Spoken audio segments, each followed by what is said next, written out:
Continue.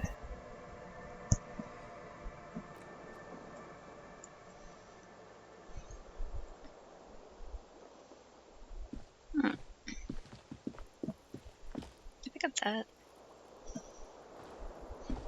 The window stands broken in its frame. Cold wind blows in.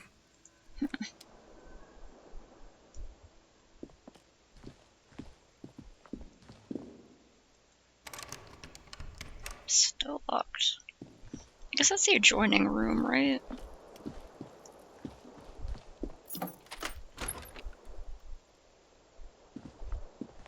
Is Kim already up, or should I knock on his door?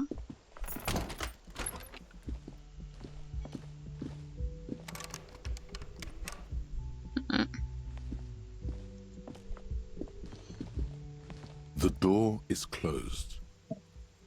Still nothing. You should punch a fucking hole in it. Suppress the The urge. murmur in your ears recedes slowly. Your breathing normalizes. That's one lucky door. This door can only be opened with a key. I keep forgetting I can't just walk down the stairs. It's like a different loading area. Oh, amen. Yes? I like to imagine there's little options where I could say good morning or good night. Can I help you? Got the 20 real? Yes, Good. here you go. You got the room for the night, but remember... How Yes, could I need another anyone tomorrow. Forget, asshole. Cranky today, or are we half late? Oh, hello, dear. There you are again. Okay, well, I'm gonna go, who's this guy? Actually, shrink minus the diploma. Hi, gendarme. Another rendezvous. Hey, he's back. There he is again, smoker on the balcony, right here in the whirling in rags. Hello, Adjuster Ty. You're here. Hello, hello. So what brings you here? What are you doing here? Tonight about that muscular type who came to investigate the crime. I met your Sunday friend. What is it about the way he carries himself? What are you doing here? Admiring the atmosphere. What about you, officer? I live here. My room is right upstairs. This is where I'm gonna go down in history. I'm gonna go sing karaoke. I'm gonna kick some ass and solve the case I'm working on. I don't know what I'm doing here. I just go wherever life takes me. But we're solving the case. Well, here's to you. He raises a glass before taking a sip of his drink, froth grazing his mouth.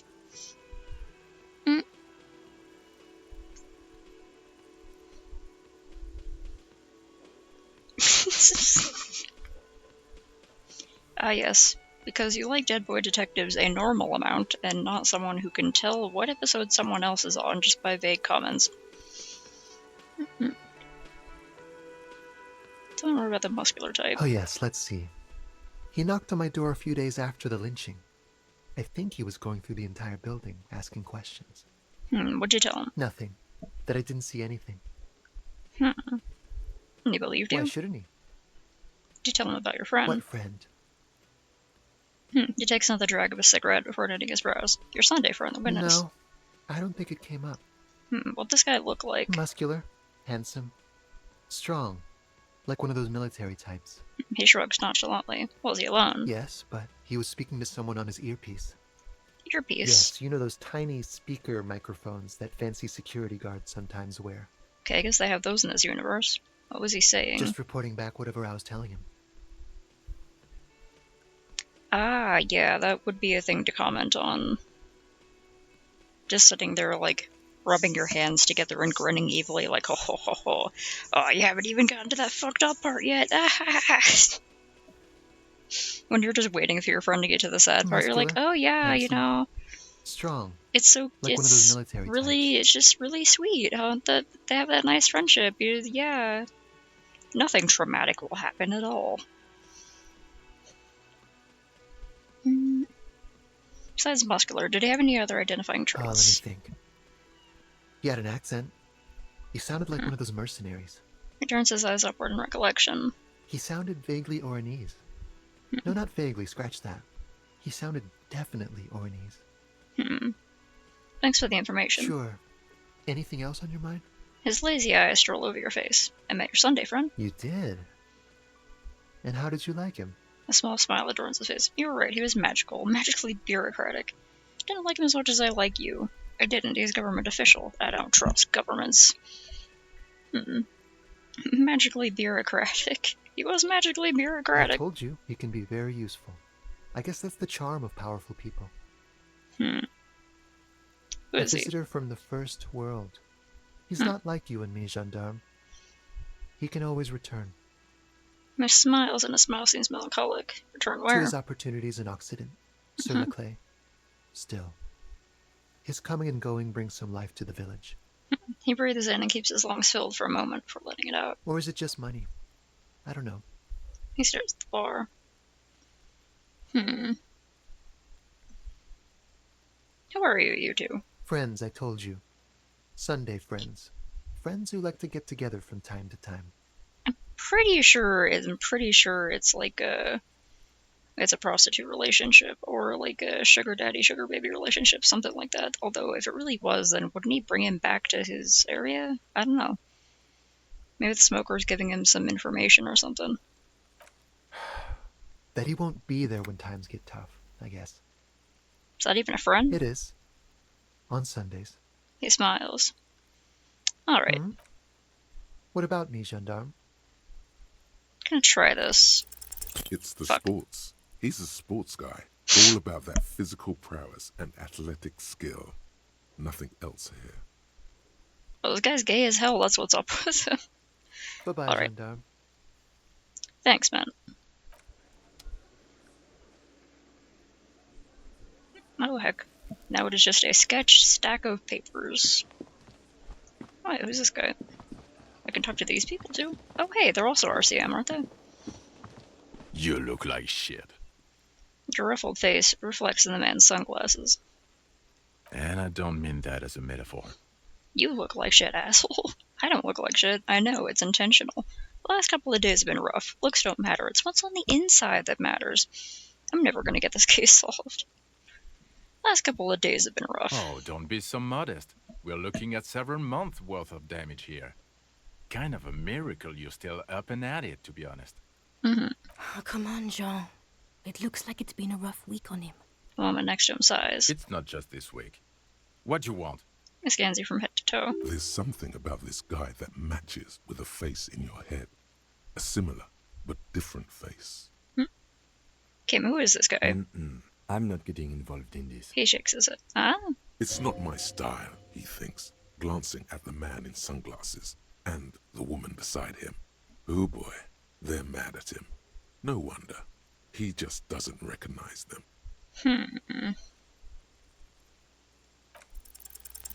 You know what it is.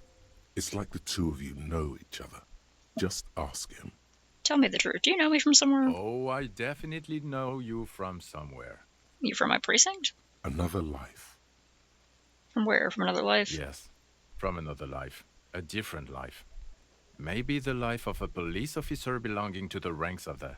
He pauses. To what station do you think you would belong in this alternate and totally fictional reality? 41st, 57th, 69. 999,999,999.9? Never mind the stupid. 41st? Okay. That's plausible. That's entirely plausible. Now we're really getting somewhere. He gives you a long, meaningful look and adds, Somewhere good. okay, let's talk more about the hypothetical Station 41 you mentioned. Okay. Alright, I guess that, voice object will chat. Oh, the hypothetical 41. Yeah, let's fantasize about that. He blinks aggressively. You're not busy, let's just play around. So, what would our relationship be in this alternate universe? Do you have a crime to solve? Well, this is in our imaginary police station. Who are we, Let's be hypothetically? crazy. Let's say you and I are partners. How's that for a thought experiment? Seemed like a bit of a drag, no offense, but I could do better. Kim's cooler than you. I mean, it's true, but he seemed like a cool guy. I'd love to have you as my Would partner. you now, or would I be cramping your style? Never mind. No, Partner. and bites his lip and waves his hand. He actually probably would cram my style. No, he wouldn't cram my style at all. Actually, I shouldn't have called you my partner. Kim's my partner. He's gonna know. I'm not your partner. He says quickly. This union is temporary. Aw, okay. A little premonition for you, Lieutenant. Sooner or later, probably sooner, your new friend tells you he doesn't need you. He will then suggest you should fuck off.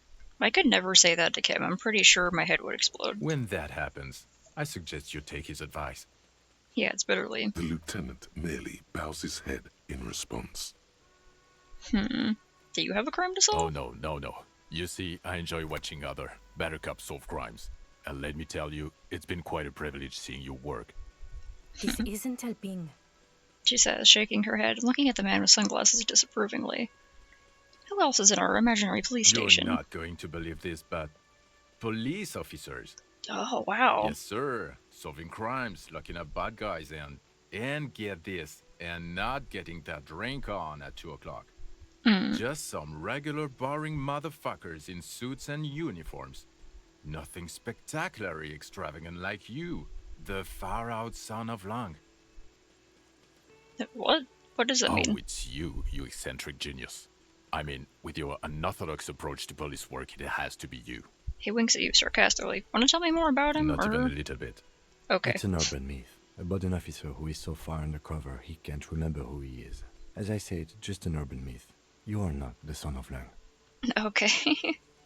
He's trying to protect you from further rough handling dished out by this sunglassed man. Okay, thanks, man. Yes, you get the joke. Leave it at that. Can't imagine it anymore. Neither can I, partner. Neither can I. His gray eyes suddenly flash above the glass frames. They feel sad. It's a mere second, but it feels like you saw something. A gram of compassion in that sadness. Got some questions for you. I'm a cop. But what? You don't look like a cop. You know what you look like? Like a sack of shit? I don't know, you tell me. I'm trying real hard here, man. I don't know, you tell me. Oh, well, go solve your case then. That would count as trying hard. He seems taken aback for a moment. Now will you answer some questions for me? The Fine. man in sunglasses nods. Okay, Watch then. out for yourself, loser. That All right. voice, so very familiar. Did you hear it when calling to your station and reporting your badge missing? Wait, your voice, I recognize it. Oh, really? I wonder where.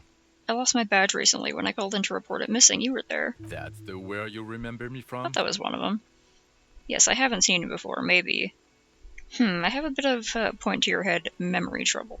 Yeah, I'll be honest. You don't say. Goodbye then. The voice thing was a coincidence. Run along, asshole. He turns away from you.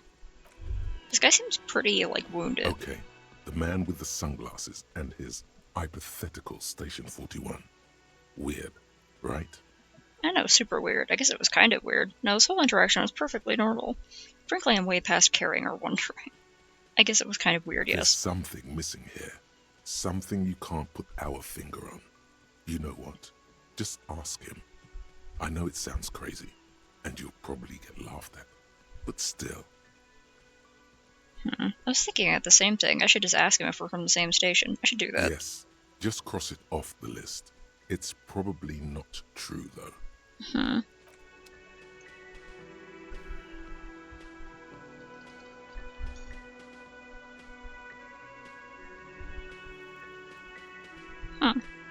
So they're all pretty similar heights. Why are they all so tall? Or at least, one of them's more normal size and the other two are kind of tall.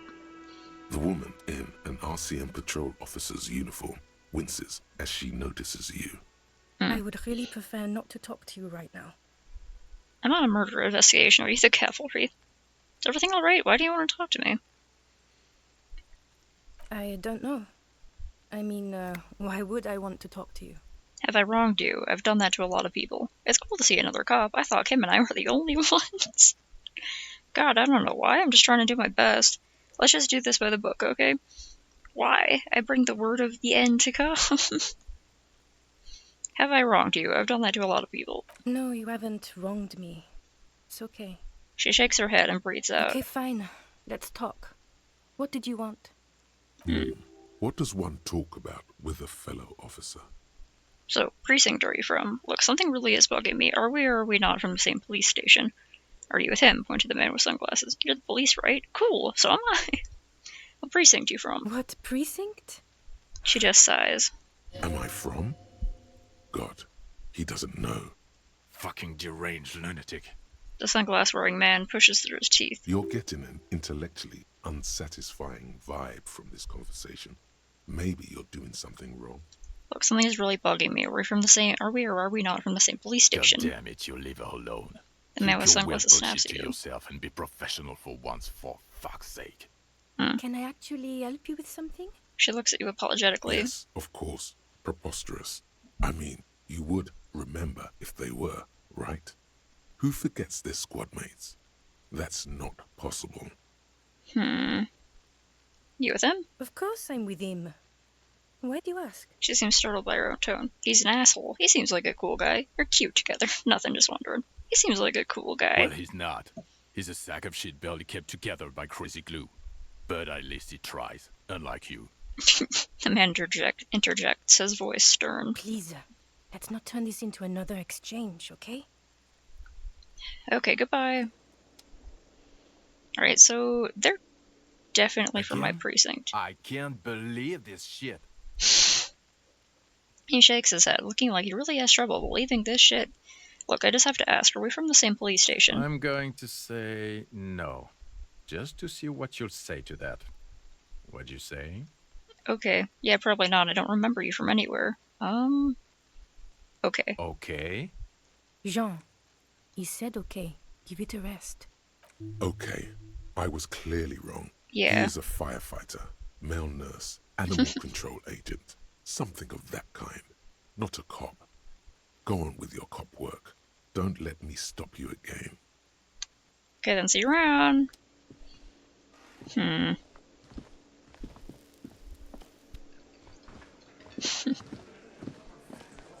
Okay, well, today I have to go, Alright, we should stop by the car first.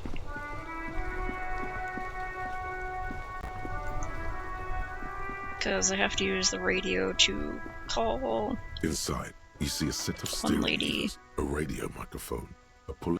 This is Precinct 57. How may I assist you? Did you find out more about the owner of the armored boots? Sorry, sir. I still haven't heard back from the database people. Try calling again later. Is there anything else I can do for you? Okay,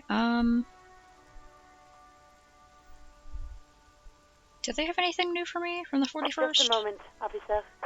10-4, come in, officer. Over. Roger Roger that. 10-10, over and out. just over, yeah.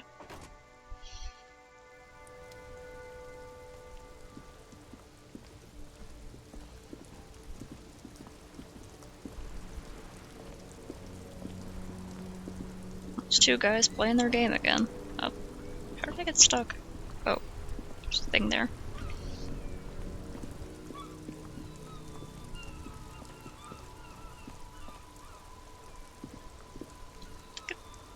How did I get stuck over here? Feel 20 years younger every time it rains. That sounds like a lie.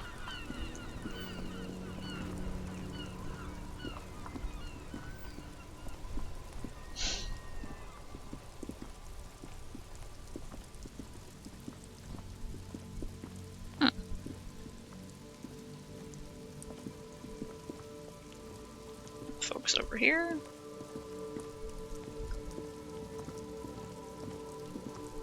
Officer.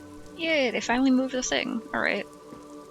Let's reconnect the bridge. A rusting control panel with loose wires dangling out from the hole where an indicator light used to be, and a mechanical lever sitting in the middle. Let's pull that lever. You grab the handle and pull the lever up. As soon as the metal connects against the contact pins, you hear a loud clunk. Then, the water lock starts moving. Oh yeah, Dylan from, oh my god, why can't I remember the game? The camp game, where there's the monsters.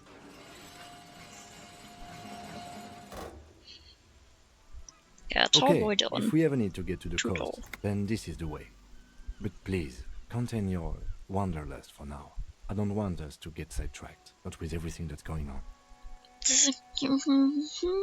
Okay. Focus on one thing. Achieve it, then the next, he thinks. That's the task chain. Quarry, right. Quarry. Okay. But there's clues and hidden stuff everywhere, Kim. The radio relay hums with electricity.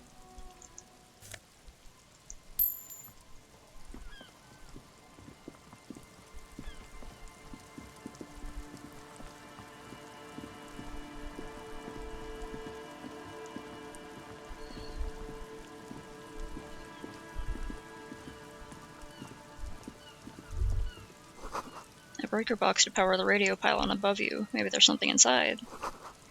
Ahead, decades-old concrete defenses. Children play on them now. Huh.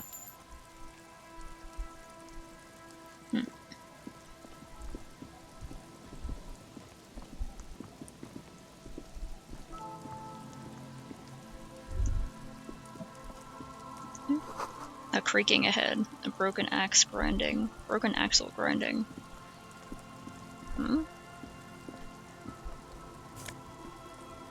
A banged up fuel canister. Gotta go around this way. A banged up motor carriage lies half submerged in the icy water, slowly sinking into the Insulindian Ocean. Only the cabin top, rear wheels, and the engine remain visible. It must be cold and lonely down there, in the icy water. The seawater has already started to corrode the metalworks. Remember the tire tracks in Martinez? This is where they were leading. This is where the tracks on the plaza were leading to. It appears to be so. The lieutenant has a peculiar look in his eyes as he inspects the wreckage. Let's investigate. I agree. We should definitely investigate. The lieutenant agrees. His eyes never leave the sunken vehicle. You get a sudden sinking feeling. Stomach acid comes up as you look at the motor carriage in the deep, dark, cold water. Is that gonna be ours? Why Harry? the doom and gloom? It's just a sunken motor carriage. Some motor carriages are bound to end up in the sea. Run your hand over the cold metal. The motor carriage is properly stuck in the ice. Getting it out would require a team of specialists. A single day in the salty seawater would ruin most vehicles, but this one looks worn even in places the salt water hasn't touched it. What is the make of this MC? Can I see a logo? The logo is too deep in the murky water. You can't make it out, but you do see a monkfish float by. How long's it been here? The ice hasn't closed around the vehicle yet. My guess is it's been here since last Saturday or Sunday. It leans forward to peer into the cold water. The estimate is correct. The incident probably occurred on Sunday evening. Well, looks like Jacob Erb's journey finally came to an abrupt end here. I can't remember who Jacob Erb is. What should we do? Let's wait for the low tide and see what's inside. Okay. Great idea. Then we can get the things inside. The Joyrider must have left something good inside. Guns, papers, maybe a cool jacket. A Joyrider jacket. A Joyrider jacket. You feel a strange connection to this Joyrider. Maybe he's from some kind of Joyriders district, like blue and white racing livery, like a cop would. How long would it take for the low tide to come in? I don't know. An hour or two, tops? So Jacob Erb's journey came to an abrupt end here. Your mocking tone finds no response, but the motion of the waves. Another case of the engine displacement triumphing over the driver's IQ. Enough loading, this is serious. Enough loading, this is serious. Yes, quite. The lieutenant seems to be inspecting you more closely than the motor carriage. Sit on the swing, wait for the tide to recede. As you sit down in the old, rusty playground, the world around you becomes very silent. The hinges creak under your weight, dangerously so. Nothing but the sound of seagulls high above in the sky, echoing like distant laughter. Ice cracks around the blue motor carriage in the sea. Although it looks very blue. Yes, it does.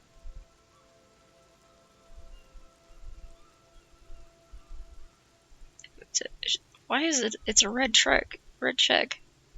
Try to whistle a tune. The tune on your lips forms a strange, yet undeniably beautiful contrast with the surrounding bleakness. The lieutenant gives you a quick glance. Then, still looking straight ahead, he joins you with a higher-pitched and slightly more melodic trill. Aww. Two birds on a wire, whistling by the seaside, looking at the water and a sunken car. The wind blows. In the distance, behind the church, some vagrants are having an argument over a bag of tear they found in the reeds. Further away, a flock of seagulls lands. The clouds pass in the sky, and the shadow of the swing moves like the hour hand on a timepiece. 30 minutes have passed. Looks like this might take a while. Time to present a good topic for discussion. Must your dad also, point to your eyes? What does that mean? Tide sure is taking its sweet time. Would you rather sit on an anthill for an hour or stand in a river of leeches? Tide sure is taking its time. I believe it's following a pattern set millions of years ago by cosmic forces. But I suppose it could move quicker, yes? Yeah. Clouds on the horizon grow darker, and the shadow of the swing set keeps climbing. You hear the distant rumble of the city. 30 minutes pass.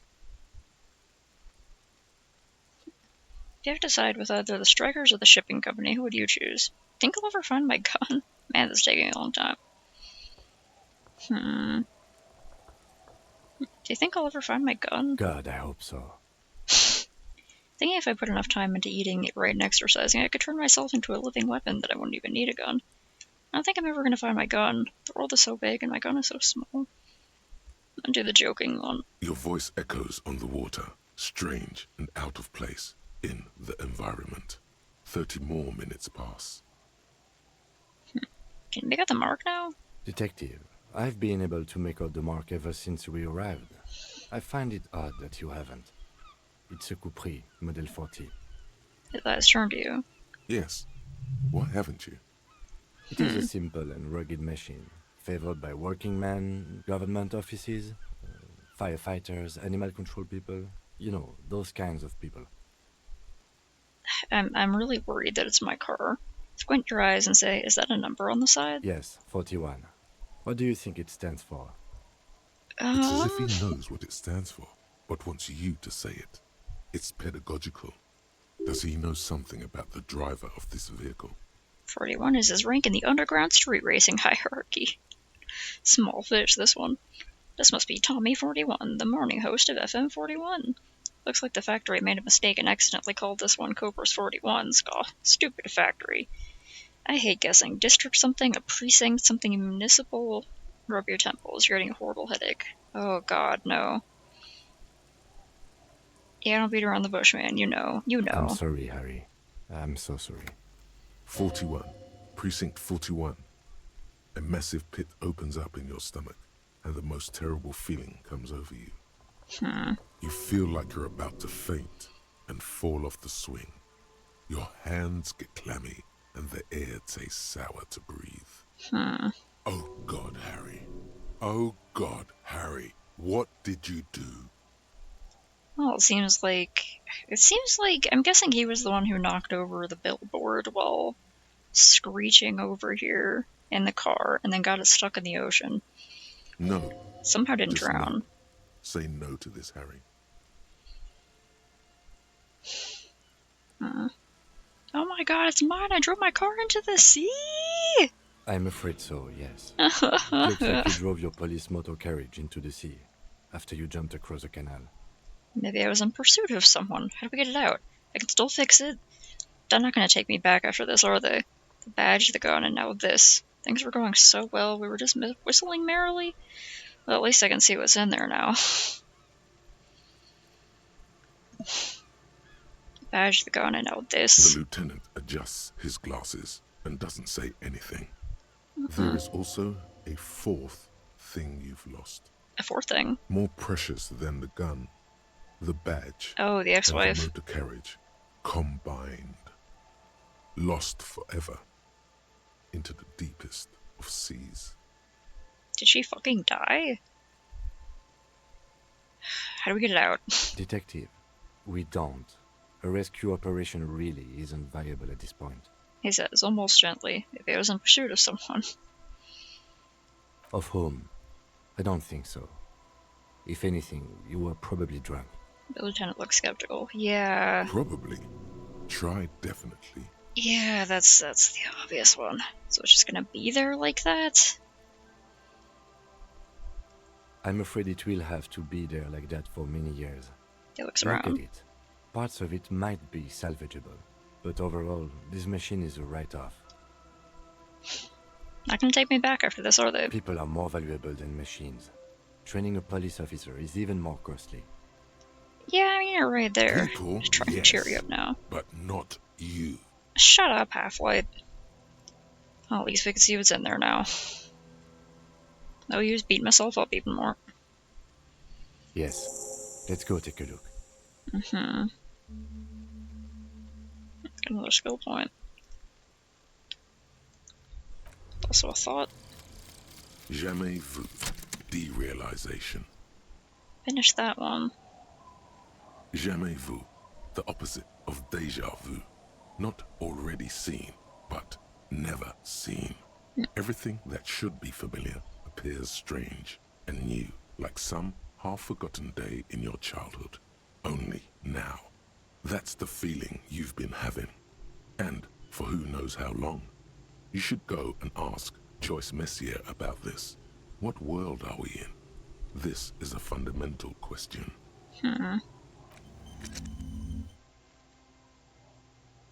Right then. Oh, cool. +1 experience for every orb clicked.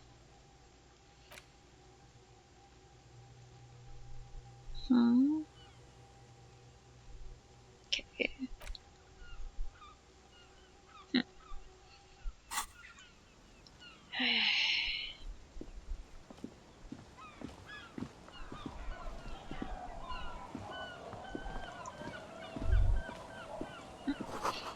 The ice just off the coast crackles, shifting. My badge! Oh boy.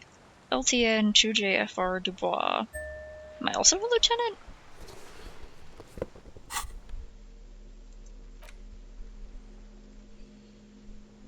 RCM Commander's jacket. Huh.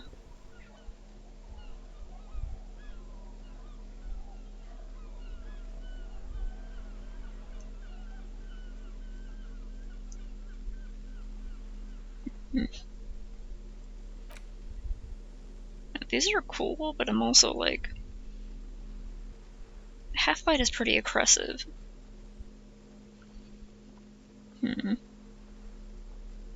Better suggestion in this one.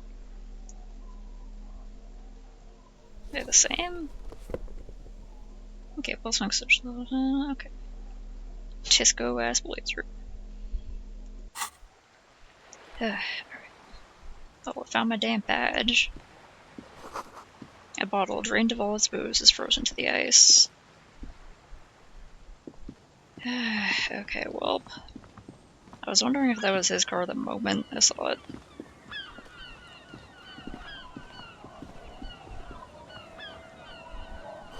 Footprints in the snow. They lead away from the accident. Where'd they go?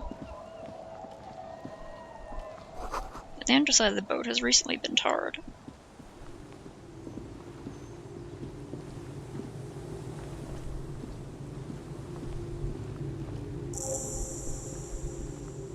Quick travel.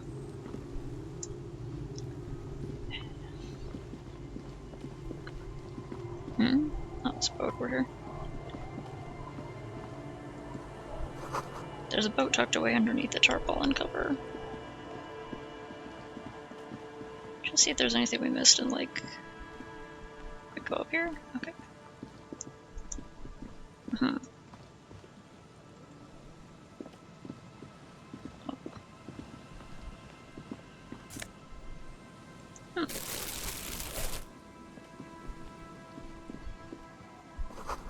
Through the broken glass, dusty shelves, and a forgotten chair.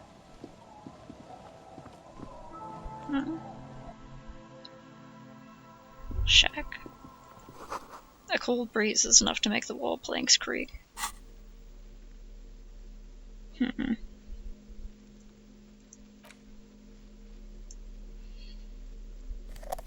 Just gotta remember to put that thing on when I'm talking to people. You see a dark red chair in the dim light of the room.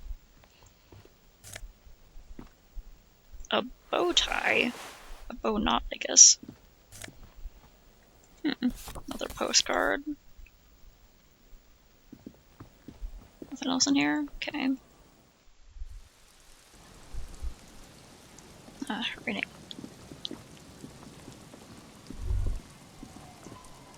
Sounds of life in the north. A washboard scrubs filth from fabric. Should probably go back over to that dock. Cinder blocks charred. A makeshift fire pit with magazines for lighting. The worn and beaten wooden planks of the bench do not look overly comforting. We can sit on benches after we've solved the murder. Let's go. Lieutenant looks down the street. You can revisit the bench if you ever need to pass the time when Lieutenant Kitsuragi is gone. Okay.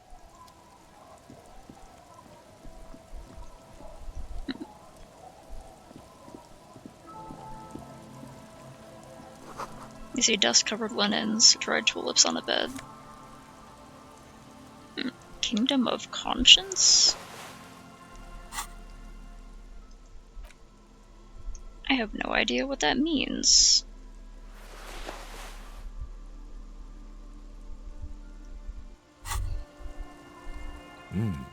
These are some wonderfully regular pants. Not too tight, not too loose, moderate in every sense. You'll blend right in at some pleasant dinner party. This doesn't seem like the guy who likes regular normal things, but maybe after going on his little bender, he wants regular normal things. I know you do. These inter-Isolari pants are like wearing a perfect compromise in your nether regions. No one will call the moral intern on you like this, that's for sure. You're a little more moralist now, buddy. A little more normal, even if you didn't want to be. Makes sense. This is what wearing boring office trousers does to you. I just want to know what Kingdom of Conscience means. Why can't I go down from there? I could just, like, go right down the hill. Oh well.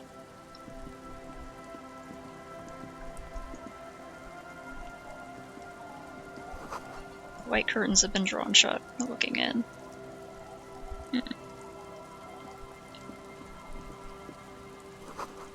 The wedding stone, well worn and covered in dust. Okay, I'm gonna come back over here. Check that other thing in a bit. Oh, hello. Hi, officer. A woman in a raincoat stands on the quay. On the quay? I think. Considering an overturned boat. A sword and a scabbard hangs from her hip. Anything I can help you with? That depends. Where are we exactly? A fishing village on the seashore. This place doesn't really have a name. It's sometimes called Illisible. Illisible? The sign on the street leading here is illegible. Has been since they built this place.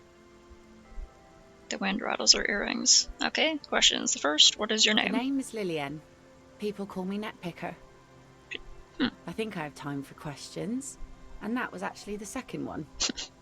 She gestures toward the fit then. Indeed, you're always confused as to your whereabouts. Yeah. Ask her about the cool sword. Helps to break the ice. I'm looking for someone, maybe you could help. I was asked to get your signature and Everett's envelope.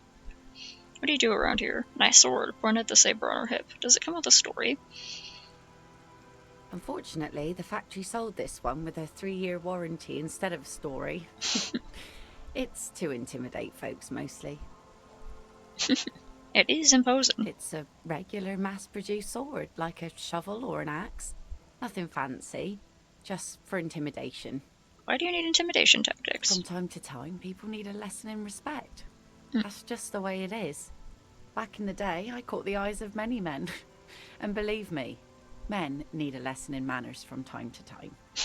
Can I borrow the sword? Why don't more women arm themselves if it's so effective? So, where are all the men now? Some went to patch their wounds, their lesson learned. Others were more thick-headed. And one of them, I ended up marrying. Huh. Where's your husband now? Gone. Coward, I would never leave anyone. He disappeared, sounds like a missing persons case. Gone where? To the waves. Aww. The Her eyes sea stuck took in him. yours. It was a long time ago. He died, was he? Murdered? Oh. Say no more. Wait for her to continue. He didn't respect the sea. Went out there, drunk like a skunk, and sure enough, one day the boat was found floating empty. The bloated corpse turned up 2 weeks later. Damn.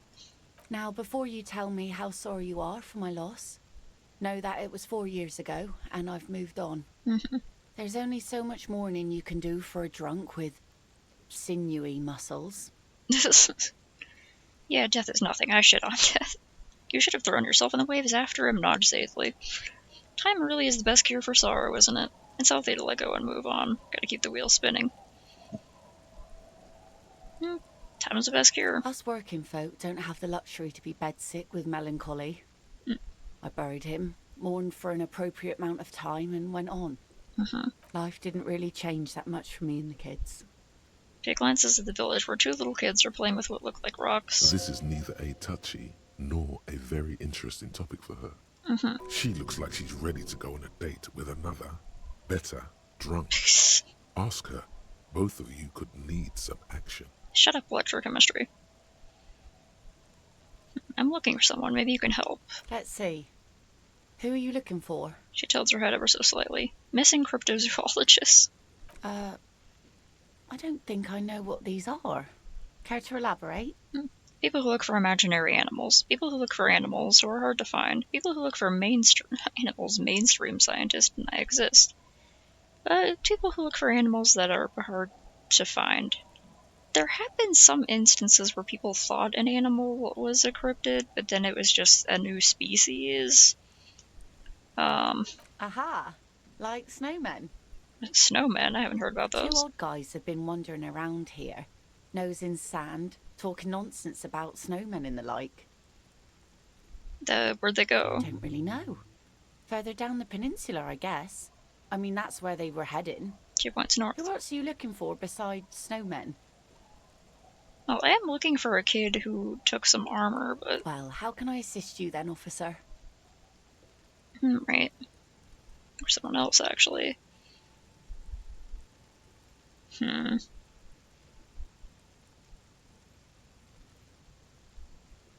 know if I trust him about that. She might stop trusting me. Right, is that your boat? Sure is. The Sun, I call her. Coated with a fresh layer of tar just yesterday. It'll take some time for it to dry, assuming the sunny days continue. Sunny days? Put your hand in the rain. Aye. Sunny days.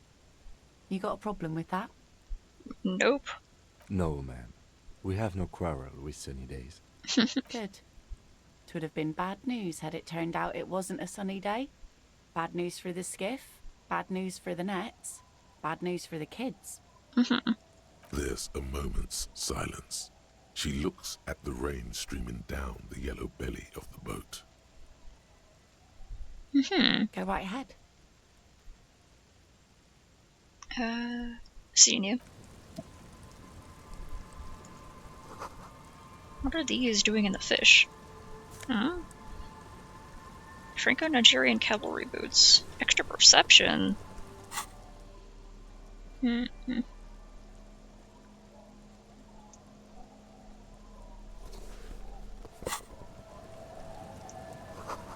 boat is floating freely in the water, unmoored. Oh. Get that trash out of your way, ma'am.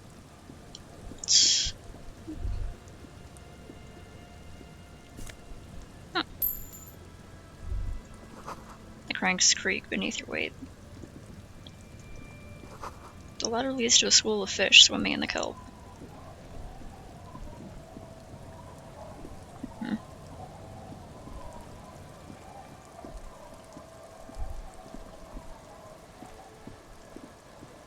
Guess I could ask her about the paper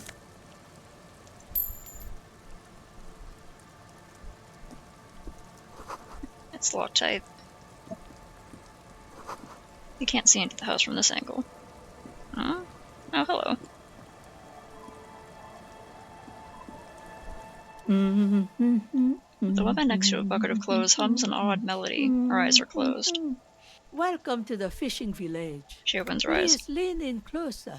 I have cataracts. Then how does she know you're here? Lean forward. Oh, welcome, police officer.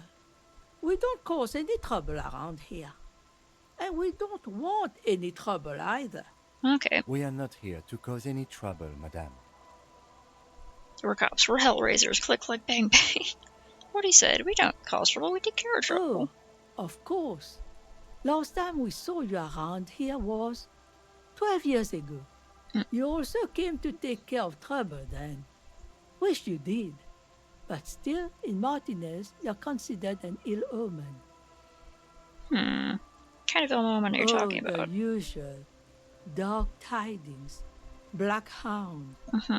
That's you, all right. A black hound licking your own heels. I am an ill omen, all right. If I'm considered an ill omen, why hasn't anyone told me that? Maybe they are afraid. Because you're an ill omen. But you're still welcome here. As long as men with guns aren't chasing you. And maybe even then.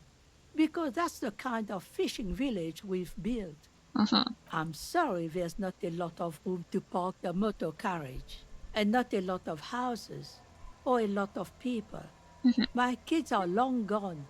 Searching for treasure. So are others.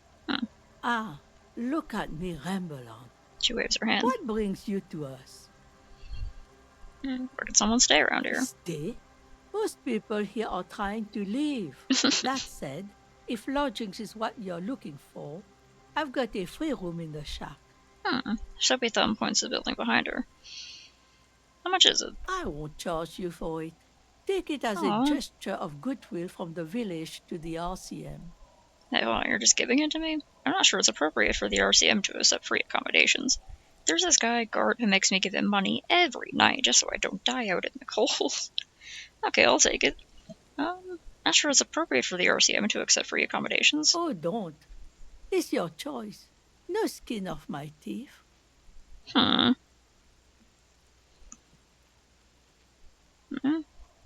isn't anyone using the room?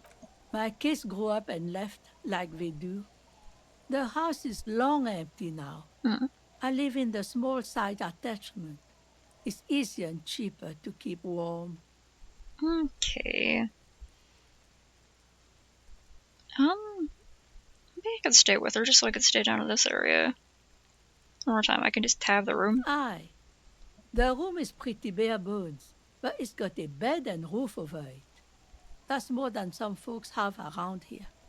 It would help me stay in touch with the proletariat. This could be the first chapter of my rags to riches memoir. Now this is real Revacholian hospitality. That guard must be half kipped or something. No. Unfortunate that incremental development hasn't elevated this neighborhood yet. I see potential here. Oh my god, shut up, looking libertarian. I don't need much. This sounds just fine. An uncomplicated man. She nods approvingly. I take it that means you're interested. You got yourself a tenant. Don't make an old woman regret opening her house to the police. A key appears from under her apron. She hands it to you. Well, if you are not in the hostel in the morning, I'll know where to find you. He looks around and adds. What is in this fishing village? Just us. It's barely a village anymore. We almost don't exist. What do you mean? This is pretty much a non-place. She grins. A gap. A blank spot on the map. Just a cluster of nameless shacks on a nameless street. Gotta be something here. Who else lives in this village? Is there a way to make a little money around here? Gotta be something here. Over there, you can find more of the same. Shacks and trees growing wild. That's the Pox. The Pox? An old military hospital and its surroundings. Or it used to be, during the time of the suzerain. After the war, it was turned into a goodwill hospital for shell-shock veterans and folks looking for some quiet in the old sanatorium gardens. Now the area is crisscrossed with nameless streets. and makeshift cinderblock houses. Shacks as far as the eye can see. What happened to the hospital? The goodwill ran out. The staff left and the place was shut down. It's long gone by now. She tightens the scarf around her neck. I wonder if some development would actually be okay for these people, like the youth center that Everett wanted me to get signatures for. Definitely have to talk to people. Who else lives in this village? Well, there's Lillian and her kids. A few new folks live in the house to the east, but they're away right now. And then there's the drunks. Not a pretty sight, but there's little we can do about it. Home is home, even for them. I met Lillian already. Lillian is tough. Tougher than the men here, at least. If it wasn't for her and the kids, this place wouldn't have a spark of life left. I haven't seen any drunks yet, though. Sooner or later, you'll see for yourself. She slowly shakes her head. Don't have to look long to find these guys. Alright, wait, what about the bunny one? Here, for you. She lets out a dry chortle. The only money we have here is some coins the drunks tried hiding from their women and then forgot about. Under carts, boats, in little boxes. It's not hard to find. Okay. She nods, rinsing another piece of cloth. That's further down the coast. Not much. There's the abandoned church, the DeLorean Church of Humanity. It's been there since before my time, even. Why is it abandoned? Some things just don't fly, officer. Look around. Who'd go to church here? They built it 300 years ago. Must have been nicer then. She smiles a gap-toothed smile and smells the air. So, they don't hold services there anymore? The Ecclesiastes? No, we've tried, but things just keep happening. Crime, accidents, other things. The place never stays open. It's a pity. It used to be such a nice church. What else is down the coast? Before you get to the church, there's some ruins. An apartment complex or some kind of electrical plant. Run-down bunch of houses. Empty.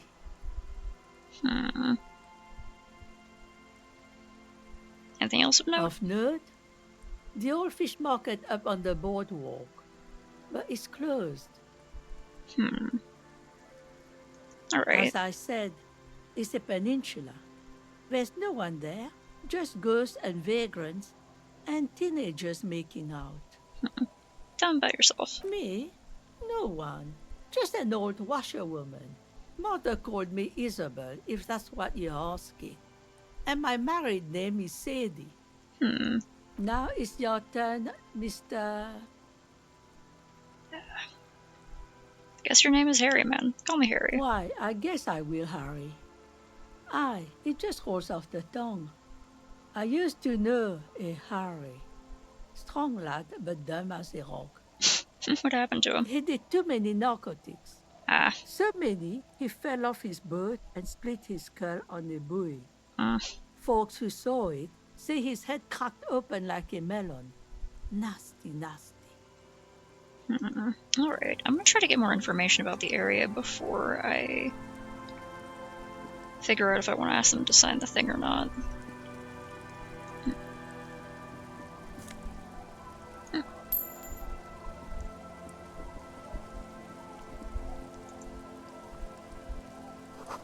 Construction material. Whoever planned to build this house left in a hurry.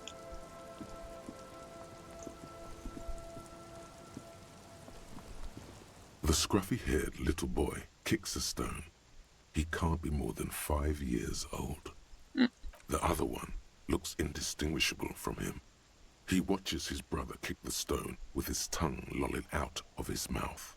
It must be Lillian's twins. This one doesn't say anything, kicking the concrete with his worn-out sneaker. Lily's our mum, explains the other one, tongue still lolling out of his mouth. Yes, that's what I said. The stone kicker laughs suddenly. His head is too large for his shoulders. The other one laughs as well. Wow, So intellectually stimulating. The stone kicking isn't even of very high caliber. Anyone can do that. Bye, kids. Oh, so the street sign is legible below the graffito.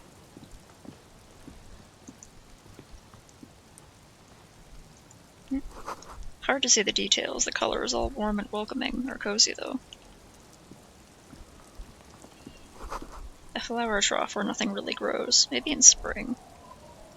I don't know if I'll stay in the little shack tonight because I already paid guard. Oh.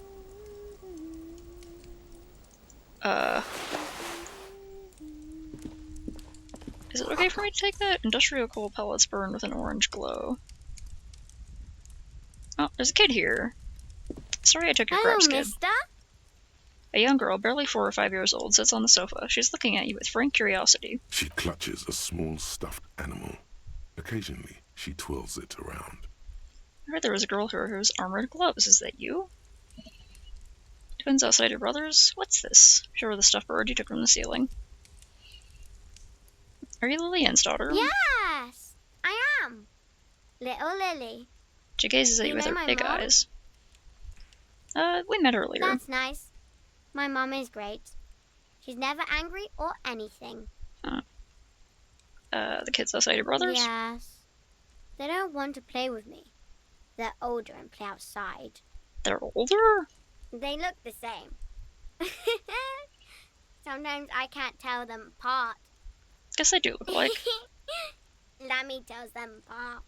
She waves her fuzzy doll in the air. Okay. What's this? It's a grouse. She yelps, smiling proudly. You might be able to get on Garth's good side if you replace the broken skewer you almost certainly broke. Can I have it? I know someone who really likes stuffed birds. Sure. I mean, you already took it. I don't like it anyway. It looks angry. Okay, thanks. What's that you're holding? It's Lammy. He's my friend. Sort of. Like... She holds the fuzzy beast up to demonstrate. Lambie is a stuffed lamb that, admittedly, has seen better days.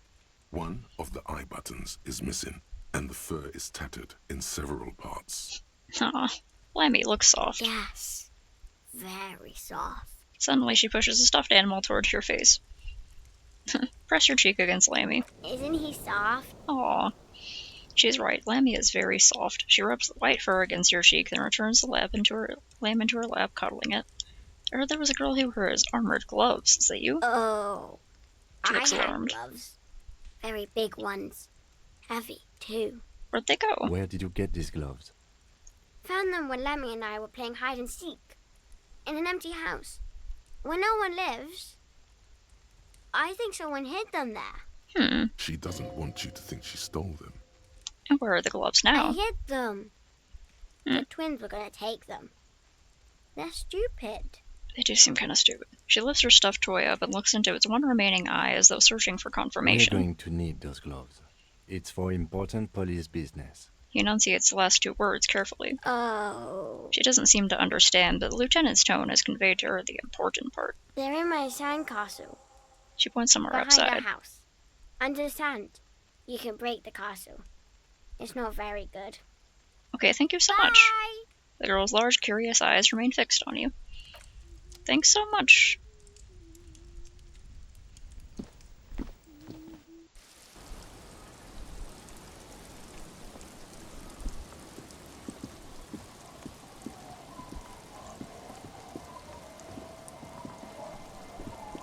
Okay, so, aha, sandcastle. Weather has not been kind to Lily's little sandcastle. The once mighty towers are quickly eroding away. You can see something shining back to you from what must have been a vast underground catacomb network. Broken. Reach in the catacomb and pull out the shiny object. Does anyone remember The being little broken? castle? The reigning lord must have come upon some really tough times to let it sleep in such decrepitude. Reach into the catacombs and pull out the shiny The object. walls and floors give way to the giant's greed. collapse and present you with a pair of ceramic gauntlets. Congratulations. That's the gauntlets down then. We're doing good on the armor collection front. Yeah.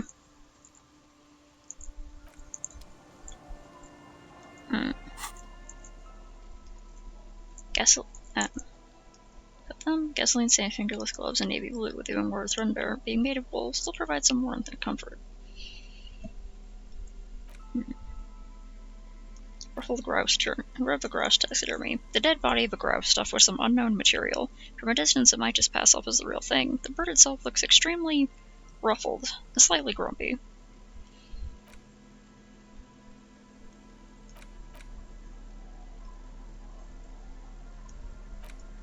Clenching and unclenching your fist has never been so fun.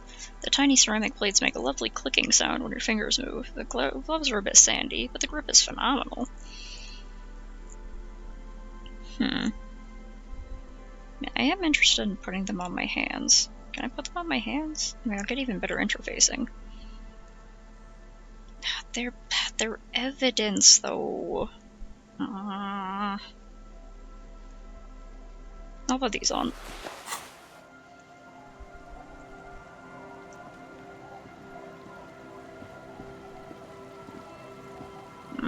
It's over there.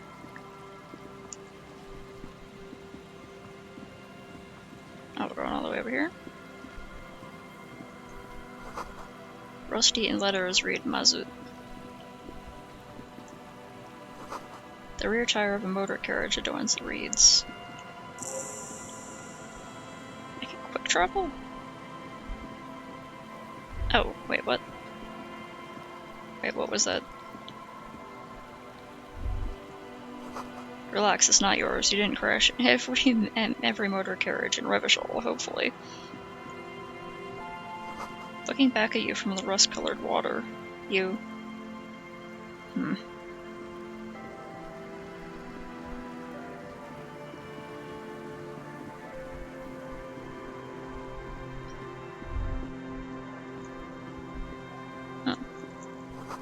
A kick drum pulse. The music is coming from somewhere on the ice. Some fishermen? A school of fish huddle around the fence post, then scatter into the dark. Before you, a drawbridge. It can only be lowered from the other side. Okay. Full of holes. Could the post hide treasure? Look inside. Oh. +1 physique, but -1 morale. Money. Aha.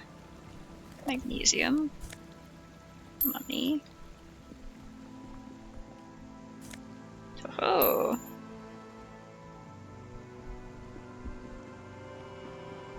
How do I get up here?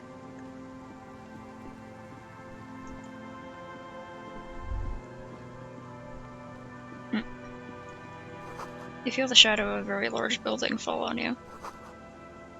Dusty pews in the shadow. Many seem to be missing. This is a church. Sun reigns St. Brune, 1147.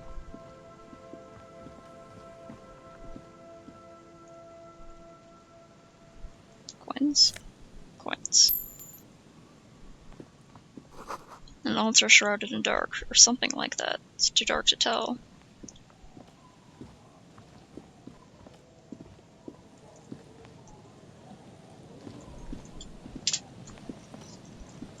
Heavy wooden doors, more than twice your height, stand shut in front of you. The rectangular sea-worn ornamentation appears in stark contrast to the padlock, carelessly drilled into the wood.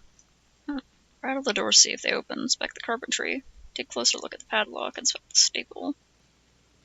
The carving on the door is block-like and angular, like the church itself. 2 large beams shoot downwards, sinking into the wood before they reach the threshold. And your hand over a beam. The surface is smooth from the wind, but moist to the touch. Rattle the doors. Nothing happens, only the sound of the padlock rattling against the door. I don't think that's going to work. Take a closer look at This the padlock. cheap-looking padlock is sturdily built. It shackles together a hasp and a staple screwed into the wooden door.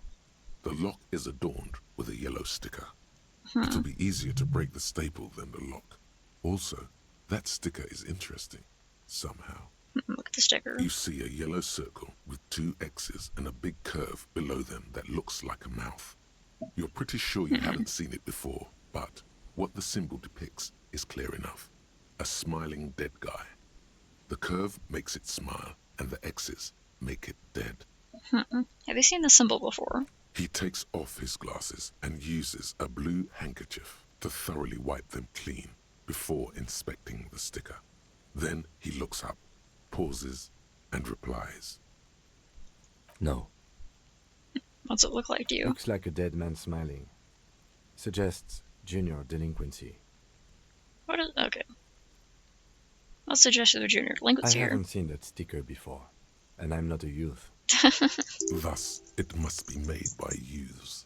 Okay, inspect the staple. The padlock passes through a staple that's been hastily attached to the wood. Closer inspection reveals that one of the screws is not a screw at all, but a nail. The work has been done recently and is unprofessional, to say the least. Sure looks like it. Should you want to get through, it might be easier to just pry the whole thing off. This is where Mr. Prybar comes in Maybe handy. we should circle the building first and look for another way. The building has seen enough mistreatment. Should have heard that kick drum coming from the ice. I heard a sound before. Yes, the pulsing bass.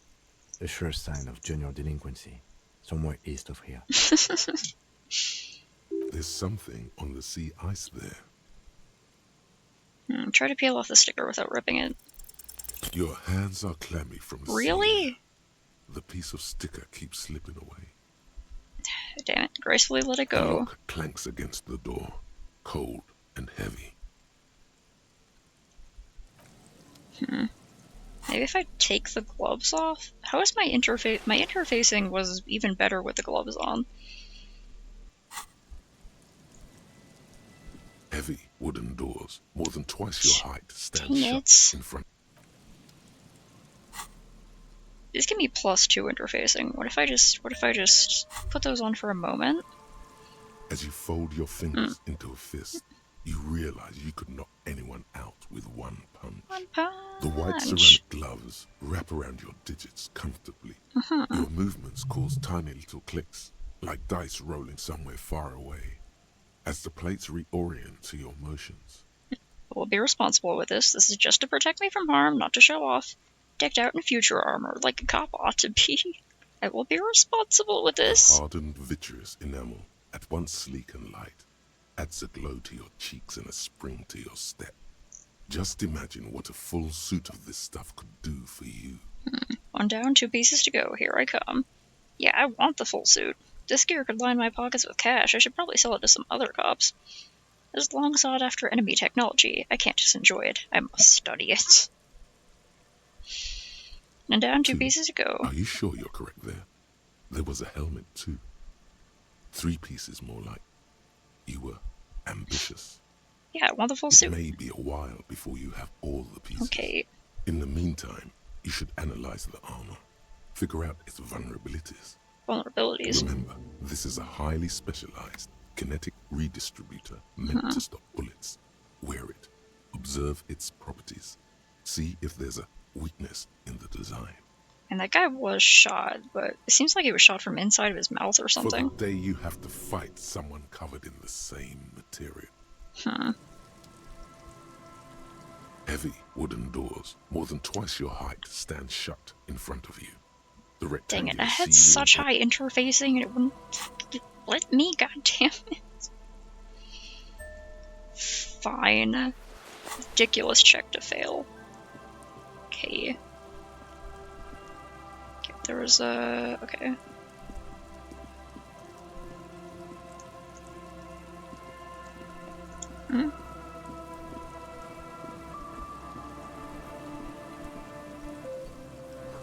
A dead phone, a smashed receiver like someone hung up too hard.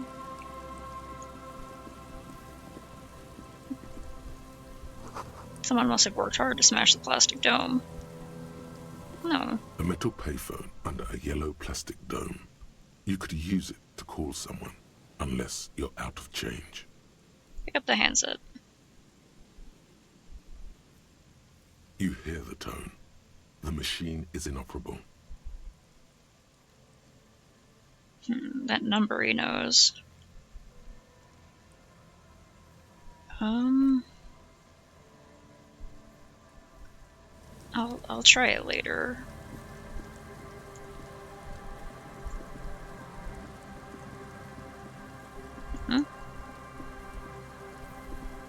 Some big dock here. Any abandoned houses on this dock where I could find more armor?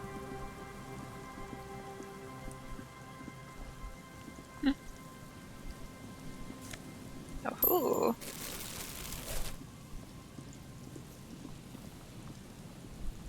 This place is big.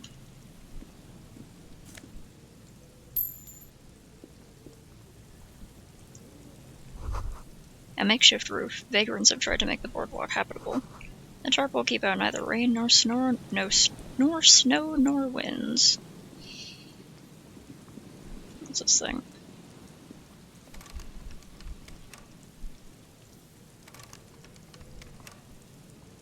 What is it? Can I pry it open? Aha.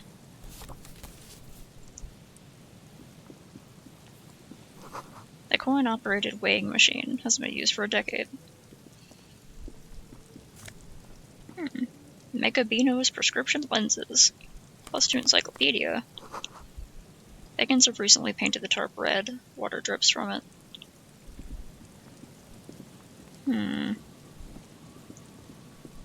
Maybe this shouldn't be a home, like a youth center, and it should be just like a center for homeless people? Although maybe it's like because I've been suspicious that whatever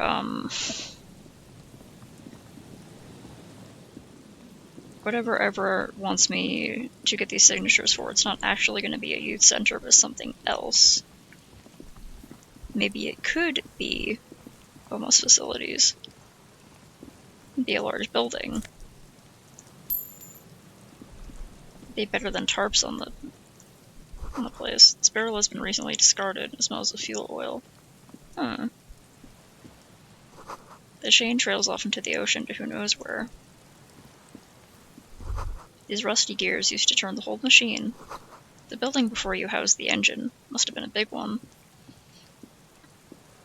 This pull ferries across or something? Worn by elements guards the depot. The wind has blown a sand dune in front of it. The door hasn't been opened in a long while. You see a handle. Jeez. What is this thing anyway? It's military. A service depot of some sort. Used to service what? Probably something that is no longer there. The lieutenant looks at the hunching concrete toad in front of him. I cannot be retried, so I want to be more sure about that one. There's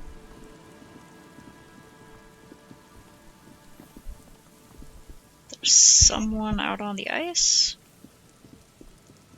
Don't know how to get to them. It's a big area. Cigarette butts cleaned away under the rock. Brand Chio Motiri. You take a mental note. Chio Motiri. Seems important somehow.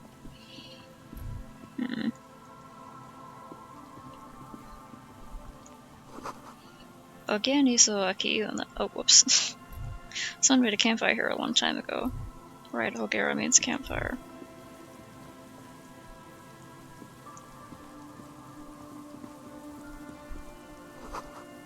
Rusted, broken control box of the radio relay tower. The ladder is too rusty to climb. The sea air is eating away at it. This relay tower coordinates host traffic in the bay, barely.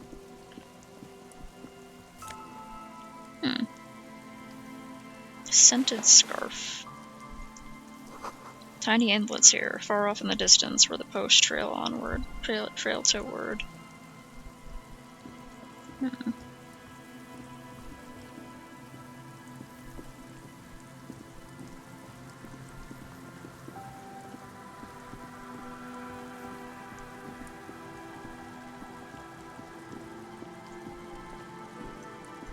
Bird? The boardwalk rises to your south. It casts its long shadow over you. I'll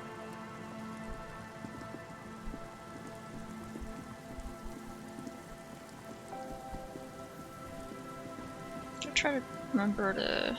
Can I get through there? Guess not.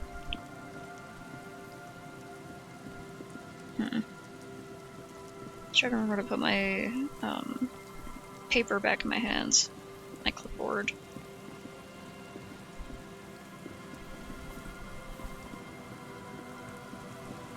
Wait,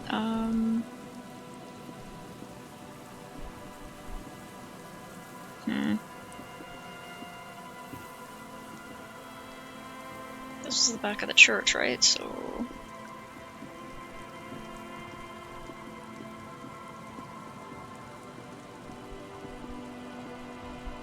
Could use the pry bar or chain cutters to just pry it off.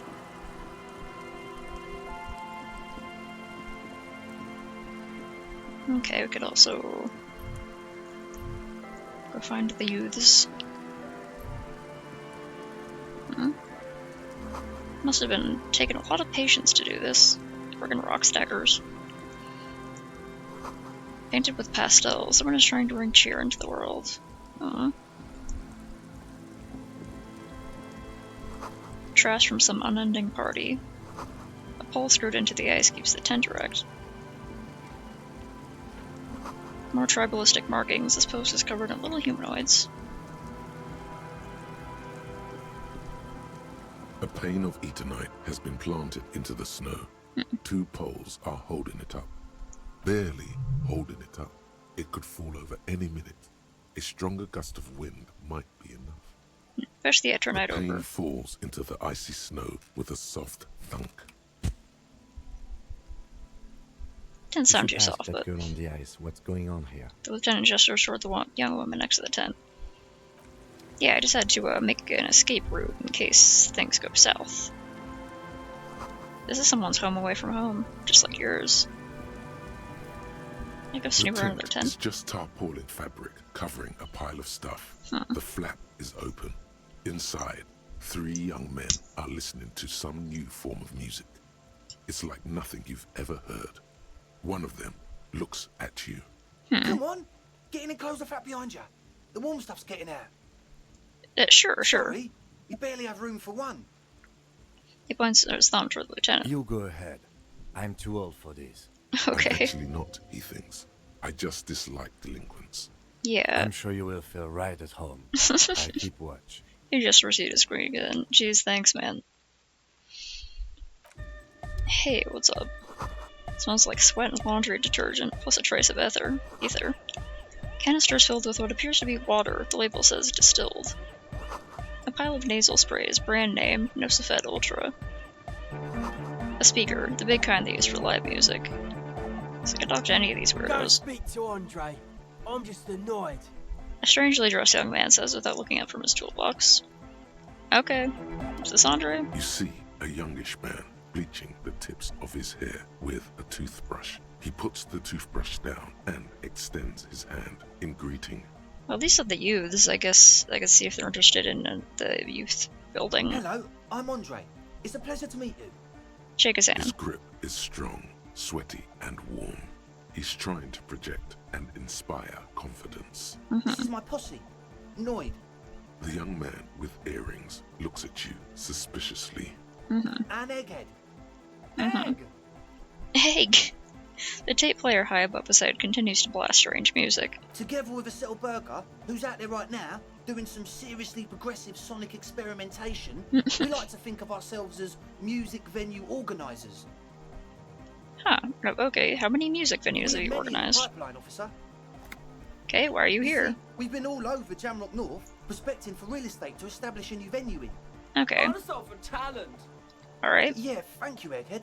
And while there is no shortage of raw, unfettered talent spinning tapes in Jamrock, we've had rotten luck with the real estate part. Aha. Place is a shithole. Yeah, that's what I hear. I apologise for my friend Noid's potty mouth. I realise this is not how you speak to a police officer. He has authority issues. There's no need. The place is pretty bad. Which brings me to the problem of occupied ecclesiastical property. I bet you've noticed the derelict hive of narcomania on the coast. an attempt to pander to your perceived conservative sensibilities. No person his age would ever use a word like narcomania with a straight face. Don't fall for it. Enough histrionics. What are you talking about? I'm talking about the church, and I'm not exaggerating. Even a place of spiritual refuge can become a magnet for all sorts of dopeheads and burnouts if left unattended. Dopeheads! Burnouts! He angrily spits on a screw and starts cleaning it. Well, I'm sad to say, that's exactly what happened. Sad because we were just about to put Martinez on the map with one of the maddest dance clubs in Jamrock. Nah, strike that. In Reversholt. Strike that! The word! And sadder yet, because the dopeheads and burnouts hold up in there are the worst kind. He leans back a little, watching you with a steady, serious gaze, letting you imagine just how bad those dopeheads and burnouts really are. Oh yeah, drugs. Never touched myself. Good. This calls for an opinion. You're an expert in those. I won't stand for narcomaniacs of any kind. No narcomaniacs on my watch. Shake your head gravely. I feel like you may be laying this on a bit thick. What's really so bad about these dopeheads and burnouts? Yeah. They're spooky. What do you mean by spooky? I was hoping you would be the judge of that, officer. All I can say is, their spookiness is the kind that keeps us from restoring this church into a community centre and a place of spiritual refuge. Okay. Also, they don't eat or clean the building. Shit's gonna collapse. People just want to spin tapes without them spooking it up. Place has bad signs. No one can dance like that. I feel you, man. Thank you, Egghead. So you're gonna look into it, right? It should be a police matter. Getting them out. Whatever spooky stuff they're doing, I'm sure it's not what the Ecclesiastes meant their property for. I'll look into it, tell me more. I'll make up my mind later. I have questions for you first, not now. Please have more important things to do now. I'll look into it, tell me more. Alright, man.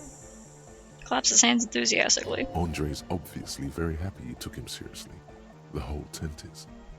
The boys exchanged giddy looks. Did you put the padlock on the door? Who exactly are the people inside the church? You mentioned some kind of Ecclesiastes own the church. I'm gonna ask you about this tent full of equipment. Did you put the padlock on the door? I asked Noid to install a measure against more drifters wandering in. It's a temporary fix, just something to contain the situation. Alright. I had to do it in an hurry. Not my best work, but it should hold for a while. Alright, have they been locked in? Not long. Like a week, maybe?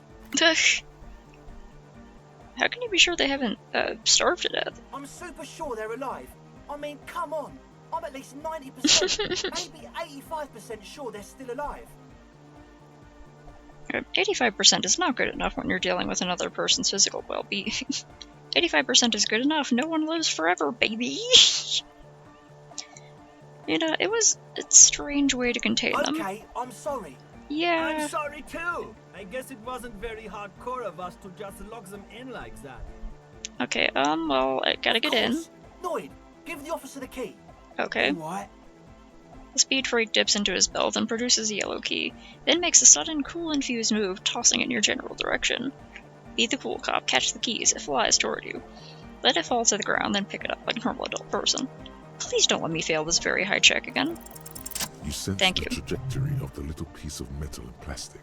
The object makes a small ringing sound as it approaches. Just the tiniest chime to your left. Catch it. Ka-ching! The key hits your palm. The speed freaks nod to you approvingly. Thanks, man. The speed freak nods to you. A respectful nod. You proved something here. Right, other questions. Sure, man. Tell us what you want to know. Let's do it. Okay, who exactly are the people inside the church? I don't really know. None of us do. I don't even know how many there are. All we've seen are glimpses. Haven't even seen them, and you want to get the police involved? Matt, I don't know, I'm gonna go let him out. Better safe than sorry. Anything more you can tell me? Yes. There's also the machinery. The machinery? He leans in for emphasis. This machinery is of the deeply mystical variety. When I first scouted the place, back in February, it was abandoned, empty. Took some time getting the crew together. So about 2 weeks ago, we came here hoping to set the stuff up. Suddenly, there are all these strange machines lying around in there. One of them has wires running into bowls of water. Wires into water. Never seen anything like it. Into what, you say? Andre, tell him about the feeling. The feeling? Oh, and it felt like there was something in there with us, watching us from the dark. Creepy. No, the other one. Which other one? I'm not as in tune with my emotions as you are, eh? Felt like silence. Awful silence. Oh man. They haven't physically seen anyone. Not exactly. We've just seen someone who we think is a woman go in and out of the church a couple of times. And we felt someone or something eyeing us inside. But that's kinda it. Something watching you. Can you tell me more about the machinery? You should talk to Noid about that. I just got a distinct burnout and dopehead sign from them. Probably jacked up to some snuff station too. Probably, very likely. Okay, how can you be sure they're burnouts and dopeheads if you haven't seen them? Well, honestly, I can't. But I am. This is a below-feeble attempt at avoidance. Basically, he is attempting to weaponize idiocy. Yeah, you can, but you do. I should add weaponized idiocy to my own repertoire. I don't see a single thing wrong with that argument. Hey now, I'm He furrows his brow. 70% sure they're substance abusers. Okay. Don't let all that technology fool you. Where do you think the drugs come from? He makes little quotation marks with his fingers when he says technology. What was that about something watching you? Like you aren't alone, you know? It wasn't quite human, if you know what I mean. Alright. Not human? As in a ghost? Do you know what he means? It Not was sure. this dark shape climbing upside down along the ceiling, like some kind of crab man. A crab man? Yeah, you know, the way it was climbing up and around the ceiling, like a crab. Like a crab, you say? He was stalking a cell, exhibiting ambush behaviour. Ambush behavior, not a crab man. Crab man! Yeah, totally. I mean, I didn't personally see it. A cell was alone that time. But I believe her. If she comes out running and says there's a crab in there, there's a crab in there. Alright. So he hasn't even been in there lately. Is he afraid? You Seems should like ask it. her about it, but be nice. Don't tell her you don't believe in the crab. Alright. There probably is no crab man. Don't let them draw you in with this nonsense. Okay. Alright, let's talk about something else. What? Mention the Ecclesiastes on the church. Who are the Oh, Ecclesiastes? yeah. That's a meteor and name for the founding party. Thought it'd be cool to use it. Oh, okay. If you don't know what the founding party is, there might be a way to mask it with minor demagoguery. Before we go on, what do you mean by meteor and mask it? Now humor me, Andre. What is the founding party? I don't even know what the founding party is. Now humor me, Andre. Come to think of it, I've never really looked them up, you know?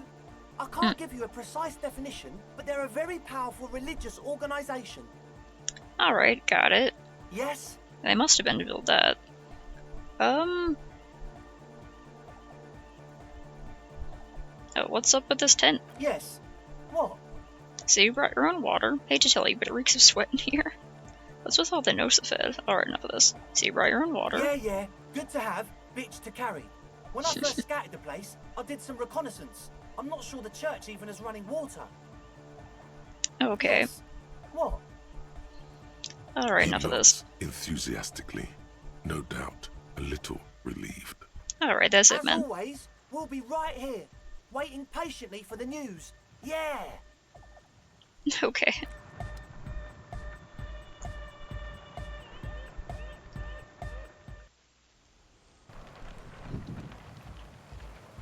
So talk to this kid. A shaggy-looking girl in her late teens or early 20s kneels on the ice with an electronic contraption in her hand. Hearing you approach, she looks up. Oh, hello there.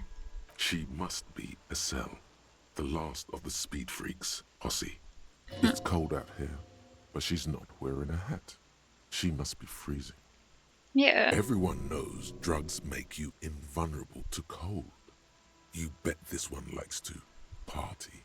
Might be. It must be a cell. That's my name. I take it you have met the others. Did they tell you about the church and the club thing? They did. Will you help us? Yeah, sure. Great. Let us know if there's any progress, will ya? We've been waiting for weeks here. Dear child, it's freezing. Where is your hat? Huh? Maybe she didn't hear you. A little louder. I said you should have a hat on. So should you.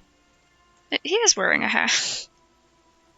I should, and I do, point at your hat. Oh, I didn't notice that. It's nice. You should wear one too if you plan on staying outside in this weather. Well, she's not cold, she's not cold. There are some freaks out there who don't even wear a hat in the cold and they're just fine. I will never understand it. Sorry, man. My mind was elsewhere. Shoot. She puts the device down. The others told me you went inside the church. What did you see in there? Oh, that. You're not going to believe me. There's no point in me telling you. She's less prone to blurt it out, Crab Man, than the others. We'll see. Go ahead and tell me. Okay. I went in and I saw a woman next to one of those machines there. Noid calls it a mainframe. She was dressed like someone who's been raised by their grandmother, you know, strange old clothes. Had this absent expression, didn't say anything, just stood still. Creepy. And then, you know, right behind her, a man crawled down the wall. Yeah. Upside down like a crab, down the church wall. I think the woman didn't even know he was there. He was completely silent. Jeez. He stopped right before he got to the floor, then just hung there like that, looking at me. Right at me. I fucking turned around and walked out. End of story. Yeesh. Like a crab, you say? The lieutenant nods. His face is stone. What did this crab man look like? It was too dark. I couldn't tell exactly. You were wrong. I do believe you. Why? Seems too ludicrous for a lie. What would you stand to gain? Strange things happen. It seems too crazy for a lie. I guess so. Anyway, what else? I'd like to know more about your associates. My associates? I haven't got much to say about them. Must have something about them. Of course I do. I just don't tell people about my friends and who they are and so on. I don't provide information on them. Okay. To the cops. Maybe I'll ask later about all this. Don't know what makes you think it'll be any different later, but... What's that device you have? This? It's she breathes on her freezing fingers. Device. It's for field recording. Low quality, but still. And the wires? Actually, just one wire. I picked on it till the braiding came loose. The wire leads to a contact microphone. It's a contact microphone. The contact mic records sounds from inside things, like this ice. Nice. You could maybe bug someone with it. Wiretapping. Where'd you get the mic? Same place I got the recorder from. The Palaceum. Must Palaceum. Oh man. You haven't been to the Palaceum? She forgets herself for a moment. It's the coolest place in this whole drug-addled shithole. It's a music club and a synthesizer workshop on Boogie Street in Jamrock. Musicians live there, like real musicians. I once saw Arno van Eyck. Sounds interesting. Who's Arno? Sounds like a place for congregating homosexuals. Oh yeah. Good, I hope all the gays are there. No Van Eyck. Or really be a Palaceum going kind of person. She looks you over, assessing your age. I get down. On second thought, let's go back to the contact mic. Yes? Yeah, actually, that's not my questions. Okay. What are you doing out here in the cold? Recording, I guess. What are you recording? I think I'm recording cracks in the ice. But there's no way to tell. Not without headphones. I think I just recorded your footsteps too. Not sure how that will sound. What happened to the headphones? What are these recordings for? The musicians in the Palaceum used them for making music. They looped the stuff, cutting the tapes together. They make music out of cracks in the ice and keys jangling. Crazy sounds like that. It's hard to explain. Okay. Anyway, I thought I'd make some too. It's supposed to be, like, a music place anyway. She rubs her shoulders and looks away. I don't really know what I'm doing. They use synthesizers too. I don't have a synthesizer. Take this, you're cold. The lieutenant begins to take off his jacket. I have a whole bunch of clothes, man. No, man, fuck that, I'm cool. I'm sorry I said that. I'm sorry about the fuck. You can curse, it's fine. Okay. The lieutenant backs you up. He throws you a glance. Give her your hat. You said it's supposed to be a music. Give her your hat. Thanks. It's a bit large for her. You said it's supposed to be a music place. Did you mean the one Andres got planned? The boys think it could be a place, like the Palaceum or something. Stupid. It's really not going to be a Palaceum, that's for sure. The boys? Yeah, Andre and the guys inside the tent. And why is that? Why are you freezing out here while the boys are inside? They got too much stuff crammed in there. No room. Stuff like what? Didn't you see it yourself? It's mostly music stuff. Like this tape recorder, but bigger. Why not just leave some of it outside so you don't have to freeze? That stuff is more expensive than I am. More expensive than any of us, really. Doesn't matter. I can take the cold. Go ahead. Yeah, you can really just go on some tangents in this game. Tell me more about the music place you've been planning in the church. It's supposed to become like a club for Nordic dance music, like that new style of synthesizer stuff they play at the Palaceum. Except that, yeah. She looks at the old wooden church. Up on the poles, as a mean wind comes bellowing in, the 6-story structure lets out a doleful shriek. What is anodic dance music? You know, anodic, cathodic, music that's made with electronic instruments. Oh, okay, techno. Gotta know about the church. You need to know. Go ahead. The tape recorder lies on the ice like a discarded toy. Pick it up. +1 gave her a hat.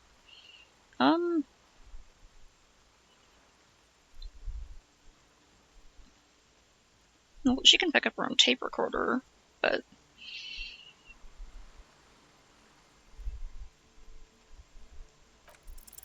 The device is cold to the touch. An angular Omicron logo adorns the yellow plastic cover. Underneath, you see a reel of tape rolling. You put the device back on the ice. That's it for now. Okay, bye. It turns her attention back to the recording device. Alright. What if the people in the building are somehow related to the murder case? What if, huh? What if?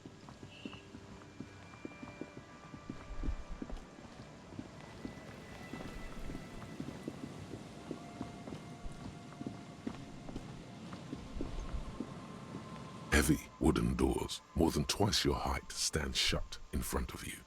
The rectangular sea-worn ornamentation appears in stark contrast to the padlock, carelessly drilled into the wood. Open the padlock. The lock turns easily. You hear a click as the shackle pops open. Let's go. The tent nods at As you do, you hear the echo of the doomed commercial area. Its black holes and dusty machines. Then the feeling passes. A great whoosh of air rushes into the dark innards of the church, as though rushing to fill a great vacuum in the heart of the city.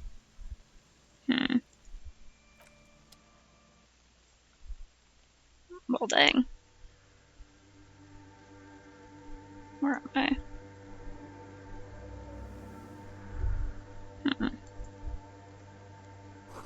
A strange stillness fills you as you look ahead. You should walk here, not run. Okay.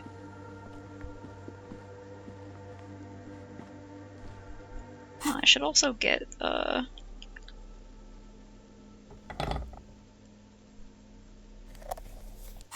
get this out. More of the forked lightning patterns you saw outside.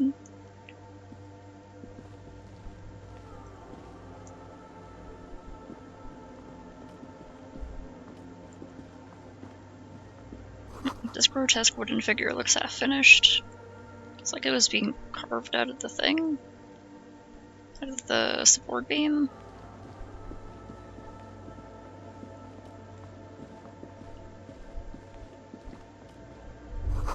This blackboard is filled with complex equations. They look recent. Something to do with radio frequencies? 2 decks of reel-to-reel tapes spinning on empty. The portable Harman Waushi tape recorder. It's possible it's recording something. A machine stands in the corner, watched over by the figures on the stained glass window. It's turned on and quivering with soft electricity. Another radio computer. And this time it's already turned on. Seems cautious around the machine. These machines sometimes harbor traps, he thinks. Alarm systems and the like. Let's be careful. We should leave. I doubt this place bears any connection to the case. Yeah, this machine looks just like the one in the doomed commercial area. Let me investigate it. It's also quite similar to the one we have down at the station. Must be the same model. He inspects the machine's framework, careful not to touch anything. The one you saw earlier was the Ream Civic. This is the Ream Prefect, a model number RC7024, equipped with a Feld mainframe and a Ream-compatible interim printer. Hydration check.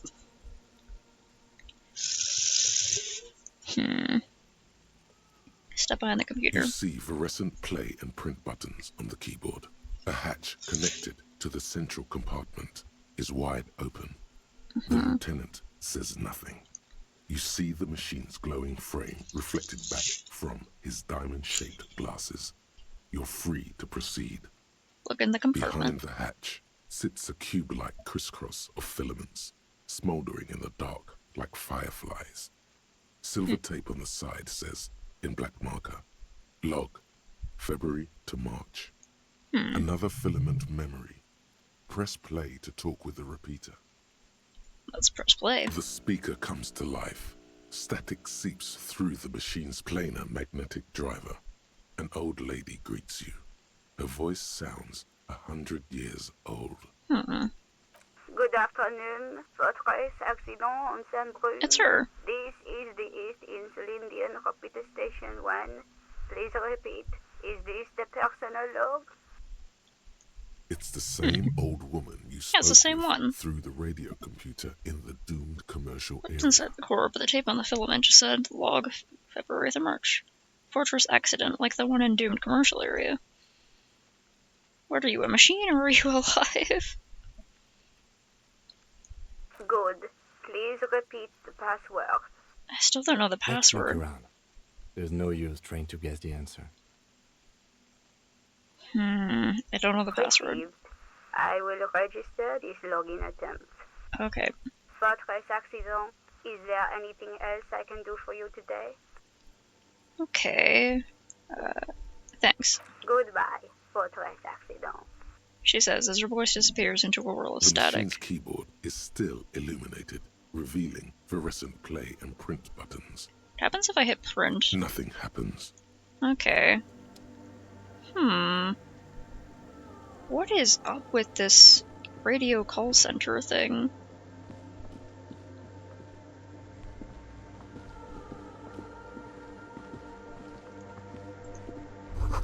The bowl is filled with water. A live wire runs directly into it. Could these wires work as contact microphones? The silence in this part of the church, it's almost palpable. Like that All kid the said. shifting matter and shuffling of living things is gone. Nothing seems to exist beyond the church anymore. Maybe if you were to stand in just the right spot, even your footsteps would be completely silent. Wait, I think I still hear something. And then it's gone. Almost all of it. But for the faintest of hums. It seems the sound here is detached from its source somehow. If not blotted out outright. Truly unusual. You can hardly hear your own breathing. Stomp your feet and clap your hands. You produce a few muffled thumps, after which the silence feels even more total, somehow. Yell as loud as you can. Your voice is barely audible. Not a howl, but the softest of whimpers. What's happening? The lieutenant points to his ears and shakes his head. Then he leans closer. Can you hear anything? His voice is muffled to almost nothing, and it's beginning to worry me. Not really, but it's extraordinary. I've never experienced anything like this. Can't hear shit. Never experienced anything like this. I wonder why the church was built with such strange acoustics. What if it's something paranatural? It's probably nothing, just our imaginations. Whatever it is, it's definitely real. Something odd is happening around us. The lieutenant doesn't reply, but you can sense him tense up next to you. Look up into the bell tower. The orderly rows of ceiling panels become barely visible, then disappear completely in the darkness of the tower overhead. Try and see beyond the shadows. Damn it.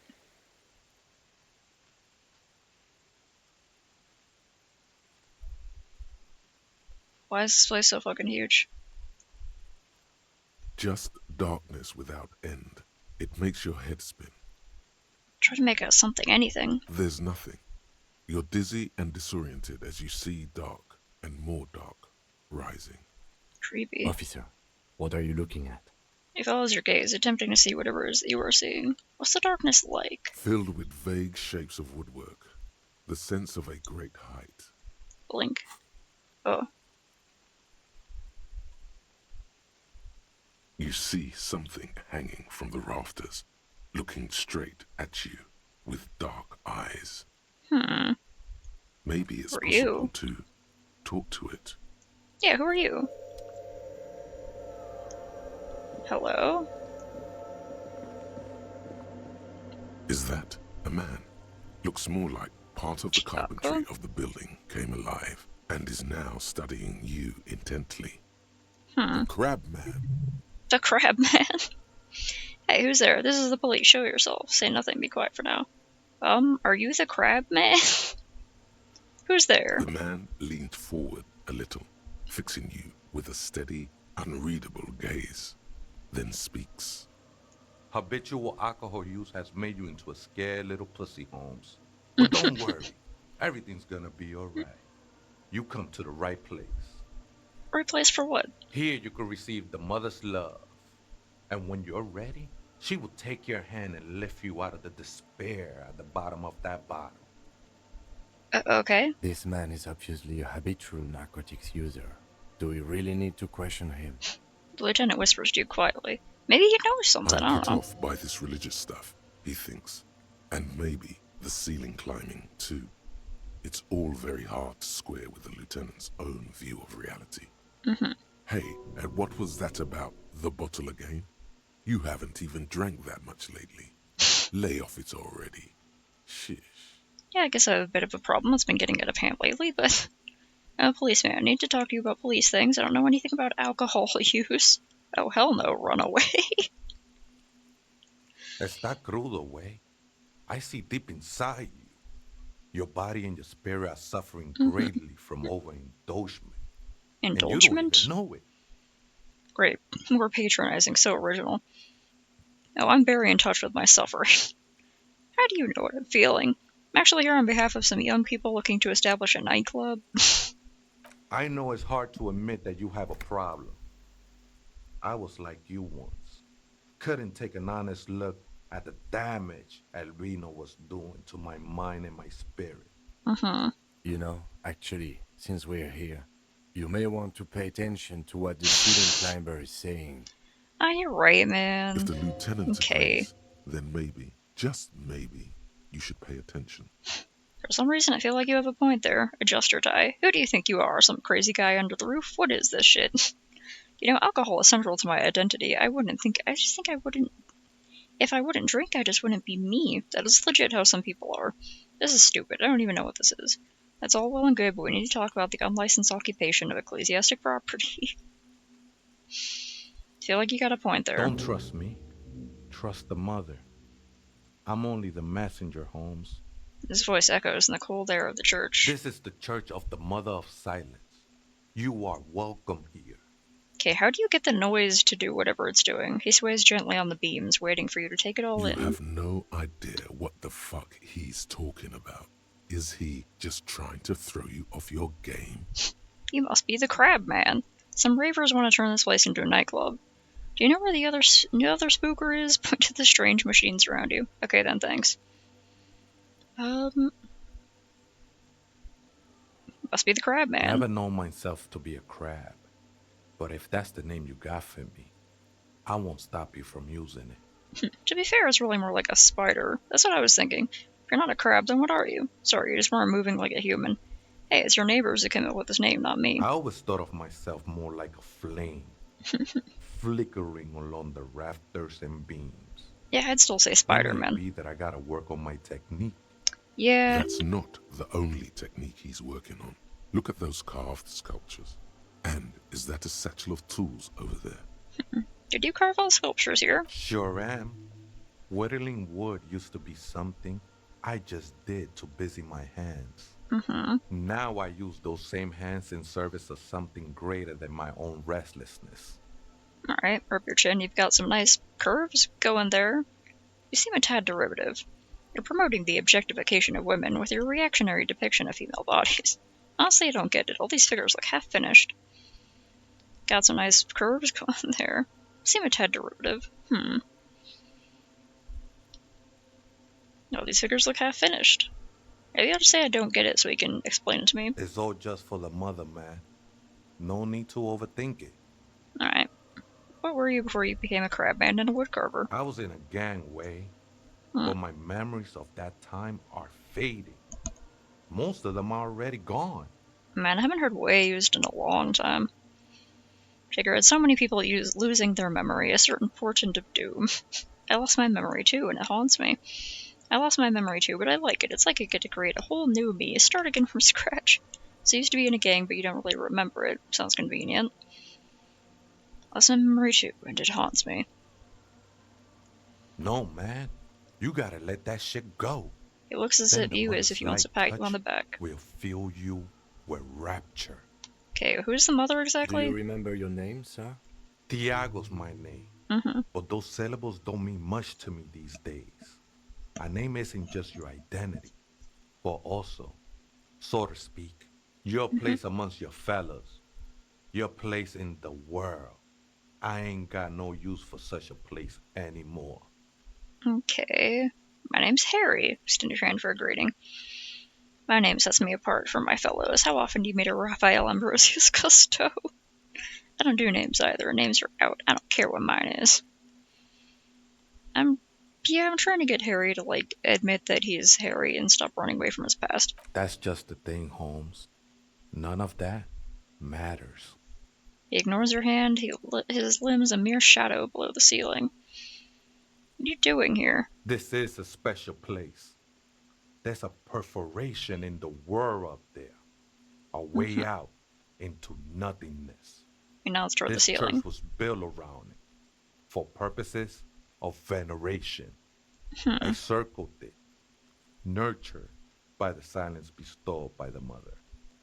One of these days, I'll be pure enough to go drink from it directly. Alright, who's this Mother of Silence? Oh, that's no simple question, I said. She is one who can be painted or sculpted. She is a cavity in the dark beyond sense. She saved me, but I couldn't describe her to you. No one can, Holmes, and no one ever will. Alright. What happens when you drink from the perforation? I will be incinerated, but not destroyed. Finally, I won with the state of the world before reality began. Okay. That sounds a bit like substitution behavior, no? You know a thing or two about that. Sure you didn't just switch out one drug for another. It's not like that at all, man. It's just faith and joyful service. Faith is a kind of a drug. I mean, you ain't wrong. Guess you have a point. Let's agree to disagree. I was being insensitive, sorry. Let's move on. I'll try to appease the guy. No worries, man. I know this shit takes time. I don't understand what you're doing here. I'm a seraph, Holmes. I sing the mother's glory. Can you sing for me? Sing for me something. It doesn't really make sense for you to sing if she's a Mother of Silence. Singing is good. We should all sing a bit more. I don't mean literal singing, Holmes. This is the Mother of Silence we're talking about. It's the singing of a burning heart. Okay. You may be thinking, but fire crackles. No, Holmes. That's the material that's burning. The flames themselves are without sound. Yeah, that makes sense. Alright, how'd you find this place? Hard to say. I think I did some construction work here, back when I still had material worries. Up there, I realized what the true purpose of the church was. Been spending a lot of time here ever since. The past is nothing to me now, eh? It didn't belong to me. Right, The okay. figure lingers on the wooden beams, blending into the shadows. Been here a long time. Do you know why the church was abandoned? Police raid a while back. He responds, his voice suddenly flat. Police raid? Did you witness it? Not really. Or at least I don't remember much of it anymore. The mother's love has done its job. That's what's so great about the mother. It lets you forget about everything. Yeah, so some ravers want to turn this place into a nightclub. The ones in the tent outside, right? I see them. Guessing they're the ones who call me a crab. Probably scared of me. Oh, yeah, because you're crawling down the walls like a spider. So what do you think about the nightclub? Trust you won't get in the way of some enterprising youth. Their business looks promising.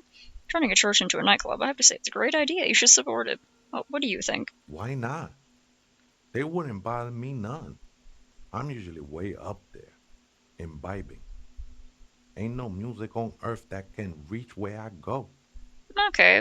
Might even be nice to have some company. Dude, do you know where the other spookers? Oh, esa viejita es muy estudiosa. The studious old lady? Don't know, Holmes. Viejita is grandma? Yeah, it's like old lady. Abuelita would be grandma. Unless it's just slightly different in this world. They have slightly different vocabulary for some things. So there is another person living in the church. It's a viejita. Right, thanks. Let's see if I can find her some other way. So there is another person here. No. I just call her viejita because of her clothes. Okay. She's actually quite young. Scratches his head. Or maybe not that young. Age is just one of the many masks we wear. Okay, and you don't know where she is. That's what I said, Holmes. How can you not know that when you both live Don't here? really follow her comings and goings. Just see her typing on her computer now and then. We got different interests. So nothing else to tell me? What she looks, what she does? I'm afraid not, Essay. You just have to wait until she comes back, or... He shrugs. Or search through her radio computer. Have you by any chance heard the viejita say the password to a radio computer? Too many times, Essay. You need it for something. Just tell me what's the password. Yes, it's for a first-degree murder investigation in Martinez. Honestly, I just want to break into a radio computer, see if it's on it. Well, it is for an investigation. The lieutenant raises his eyebrow. I don't know if it's connected. Everything could be connected. Don't sweat it, Vato. The password is afterlife death. Okay, afterlife death. What do you think of that? Makes me almost pity La Nilita Pequeña when I hear it. The little nihilist. Okay, thanks, man. I think we're done here, Essay. The figure crawls off into the darkness above. That was an interesting conversation.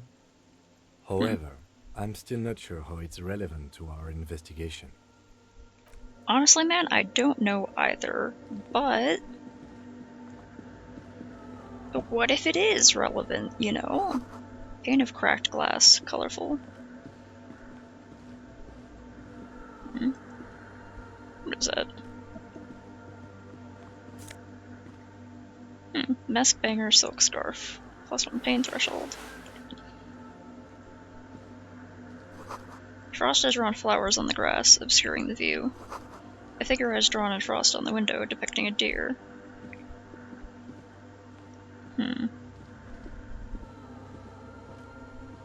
Okay, so the crab man is friendly.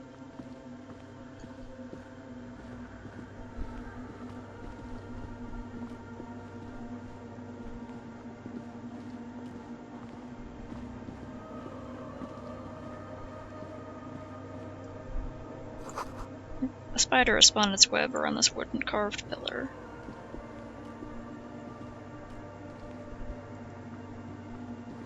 I guess I can't call him Spider-Man. Maskbanger's red robes, +1 empathy.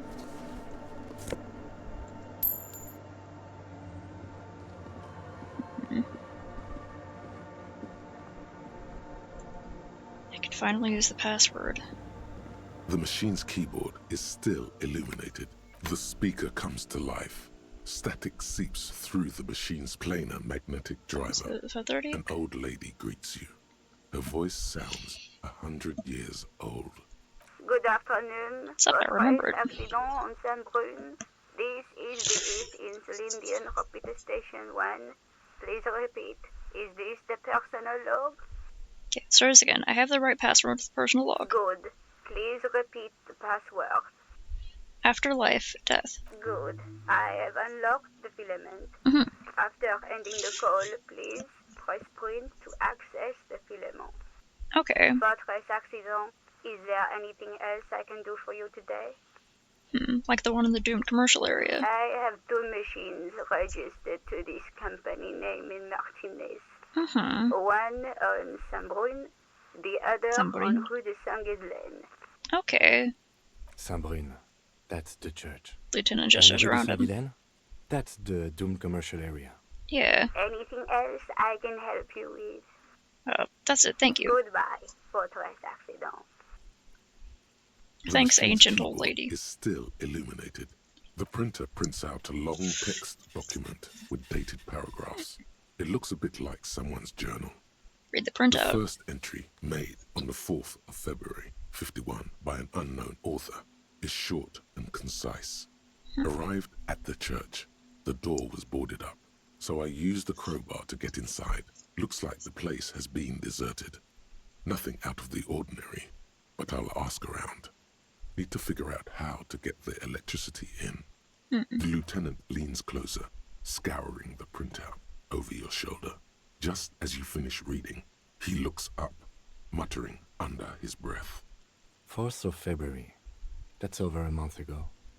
Whoever set up those machines has been here for quite a while. I think this log might be connected to the case. Our case? No, I don't think so. It must be some local eccentric. His eyes wander to the various machines around him. Read the second entry. 6th of February, 51. Had a little chat with the local fishermen. Said I shouldn't go near that place. That the church was spooky and ridden with narcotics. It's a little spooky, all right. Still haven't figured out the electricity. See? Even one of the spookers themselves says it's unnerving. Read the third entry. 7th of February, 51. Finally got the electricity in. Next on the agenda, a new antenna. I'm thinking Esca series, something advanced. Why would you need an antenna? Why would anyone need any of this equipment here? He steps on a wire running on the ground, inspecting it with his boot. Read the fourth entry. 8th of February, 51. Bought the antenna. Had some problems setting it up. Called Simon for help. Heard the others are back to making art. Drinking somewhere out of town. Sulislav started a rock band again. Lexi has been seen asking money from strangers. But at least the artists have their act together. They're qualified labor. They can get work anywhere. Graphic design, ads. The programmers are doing fine too. I mean, they're programmers. The writers, though, they're fucked. I just have to find out what caused that data loss and be done with it. Still don't understand how it managed to wipe out the backup, when the backup wasn't even connected to the front. I know.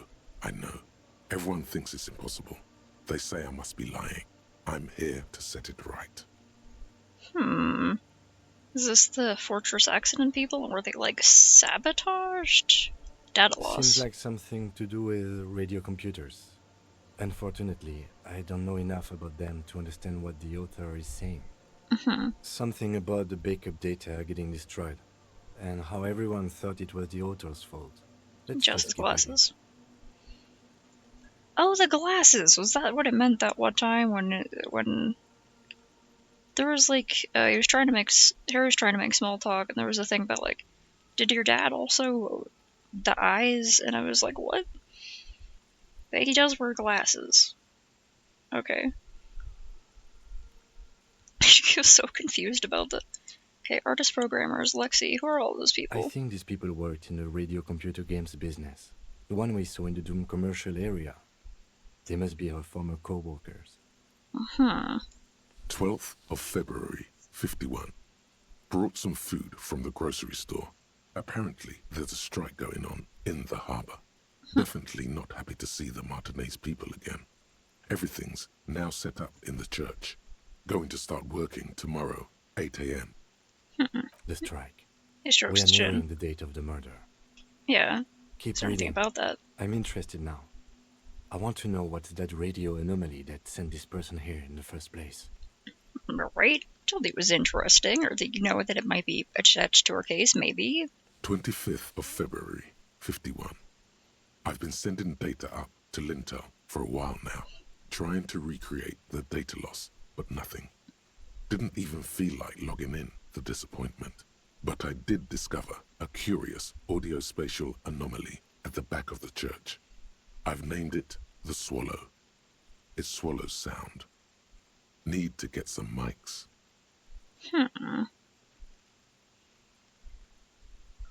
Was she here before Spider-Man? Crabman? Is she talking about? Lieutenant looks to his right toward the silence. 28th of February, 51. Yes, the first recordings confirm that the Swallow is real, and I'm not just losing my mind. It's a pillar of silence, with a diameter of approximately 3 meters. Seems like the higher I go, the less I record. This might be a coincidence, or it could be connected to the data loss that led me here. The pillar of silence. She is talking about the silence. Is she suggesting it's more than just an architectural quirk? Is there some machinery under the ground or in the ceiling? Look at the water basins behind you. The lieutenant doesn't answer. He follows your gaze, studying the basins. The water shines in them. No ripples. Read the 8th entry. March 51. Some kind of young disco men have appeared next to the church. Disco men? I've been trying to record the silence to find the epicenter, but now it turns out I've also been capturing the future of dance music. One neo-disco song over and over again. Oh, jeez. Fortunately, the song is so monotonous, I was able to devise an algorithm to factor it out. The other day, one of the disco men came in. Before I could even say hello, she got scared and left. Good. I don't want anyone distracting me from my work. That disco man must be a cell. Yeah, must be describing a cell. Girl on the ice? Sounds like her, yes. Read the 9th entry. March 51. I got a call from the repeater station. Someone has tried to access the radio computer in our old office in Martinez. Can't do anything about it. The storekeeper still doesn't want to let me inside the building. Thinks I'm part of some kind of curse. How Martinez of her. That's me. I was the one who broke into that radio computer. The storekeep must be Plaisance. I knew it wasn't a good idea to meddle with a machine. No. It was a great idea. You're learning things. This is how you learn things about machines. I mean, that's right. Read the 10th entry. March 51. A new 2-meter aux cable. Noodles. Crackers. Ping energy drinks. Water. Toothpaste. Gum. Also, some canned air. Your reading is interrupted by the sound of the church door opening. A strange woman makes straight for the radio computer. Hi.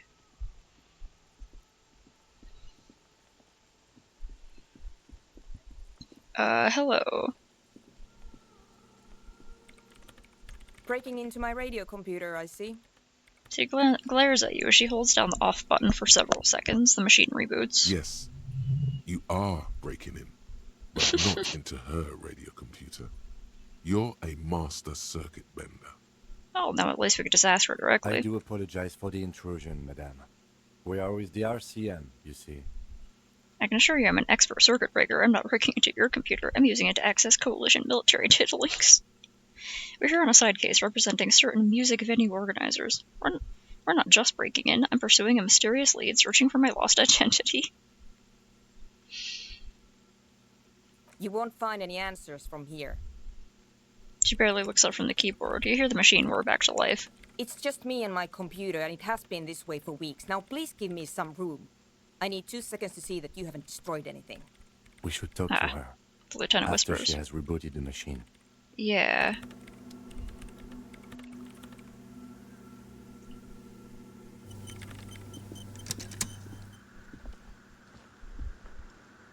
What's this?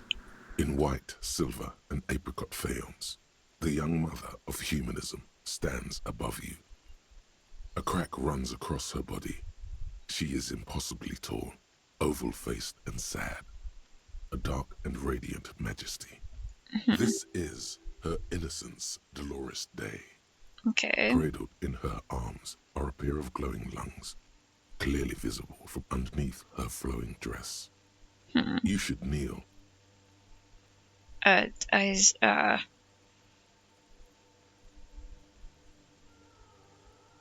And kneel? I don't know. Your knees touch the floor. The floorboards are hard and cold. There you kneel among the snowdrifts, diffuse light falling on your hands from beyond the glass. I look right up. The woman looks down at you kneeling. She towers among her followers, architects, laymen, courtiers. There is a sad smile on her lips, and a glint in her green-blue eye of what? Compassion? Remorse? Mourning? As that terrible word passes through your mind, the lieutenant draws an X-shaped cross from shoulder to shoulder. Do the same as you get Your up. fingertips touch your chest 4 times. Then you rise from your knees into the apricot-colored light of the window. Above you, the woman still smiles her distant smile, sundered by the crack in the glass. How do I know this is Mother Humanism? Reconstruct the cracked glass. It's a mystery. Ah, fuck. A mystery sprinkled with self-pity and regret. For some reason, unknown to your mind, looking at her delicate eyes makes you feel like you're ready for drowning. All you know is, this is the young mother of humanity, and that you should go. Do something else. Escape her sad, worry-worn look. Visual calculus? A jigsaw of broken shards falls into place in front of you. A ghostly reconstruction of the stained glass window. Before it was shattered, there was an older woman beneath the younger one. And a text. A light motif below them both. What shattered the mosaic? Unknown. A motor carriage? A gunshot?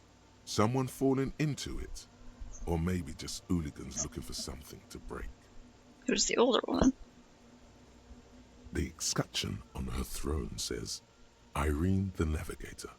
She's depicted as an older woman wearing thick-rimmed eyeglasses, holding a golden Reichsapfel in one hand and a scepter in the other. This is the queen her innocence day advised. Above, she herself is whole. Okay. Small figures of wise men, common men, worshippers walk up the stairs to stand at her feet. Secret servicemen, farriers, stand in a row guarding her. It must have taken years to produce this work in all its dizzying detail. What does the leitmotif say? Below both women, in luminous black letters, Après la vie, mort. Après la mort, la vie de nouveau. Afterlife, death. After death, a new life, right? And then, along the left side, Après le monde, la gré. Après le gré, le monde de nouveau. After the world, the grey? And after the grey, a new world? Lieutenant, this used to say afterlife, death. Death, life again. I After live, the I world, die, I live the again. pale. After the pale, the world again. Pale, okay. This exaltation is common in Dolorian sacralism. In the early years, it was even incorporated as the RCM slogan. No more, however. It was deemed subservient to use a strongly moral intern-related motto. We already suspected of bootlicking. The sentence was also seen as too feminine. It was a macho thing. That's stupid. What's the RCM motto now? Justice, union, prudence, and force. Jup. Cool. Not very feminine. I like the other one better. I like this. Puts the fear of God back in. No. Justice, union, prudence, and force. I like the other one better. So do I. Cool, man. You get it. The mother of humanism towers above you. A wax painting on a cracked pane of glass. Nothing has changed in her expression. This is Dolores Day. The old woman in the village was right. He looks around. This must be the Dolorian Church of Humanity in Martinez, or the Small Pinewood Church in some records. You knew of the place? It's a minor landmark, not easy to find. Most maps misplace it. He lowers his voice. It was built not long after Revachol's founding, 300 or so years ago, by first-generation settlers. What else you know, nerd? There used to be 7 stave churches on the coast. Les Sept Sœurs, they call them. The Seven Sisters. Only one remains. The rest were burnt in the revolution or used for building materials. We should be respectful here, although the building appears to be deserted. I do not believe we'll find anything connected to the lynching here. Something else, perhaps? It looks at the machinery lying around. Okay. Hey! What's up? What is it? I didn't break anything. Were you the lead programmer of Whirl and Tether by any chance? Yes. She thinks to herself. No. Not anymore. That project is dead. She doesn't seem surprised to be recognized. Rather sad. Something passes over her face before she straightens her back. I didn't break anything, did I? No, you just printed out my personal log and wasted some paper. It does not look like a big loss to her. What are you doing here? I am Soona Luukkonen-Kilde, the former lead programmer of Fortress Accident and RSA radios. I have over 16 years of programming experience, and I'm proficient in both Vox and Orbis languages. Give me your resume? If you're not here to hire me, I don't really know how I can help you. She turns back to the terminal. Did she say over 16 years of experience? She must have started programming when she was still a teenager. Have you seen the Crabman? There are so many machines in this place. What are you doing in an abandoned church? How do you feel about Aeonautic dance music? Have you seen the Crabman? Nope. You know he's around. Yes. Oh, okay. Sounds like you're not worried about him at all. No, you're right. I'm not. Her voice trails off as she bends over to tinker with the machine's printer. What's up with all the machines? I brought them here.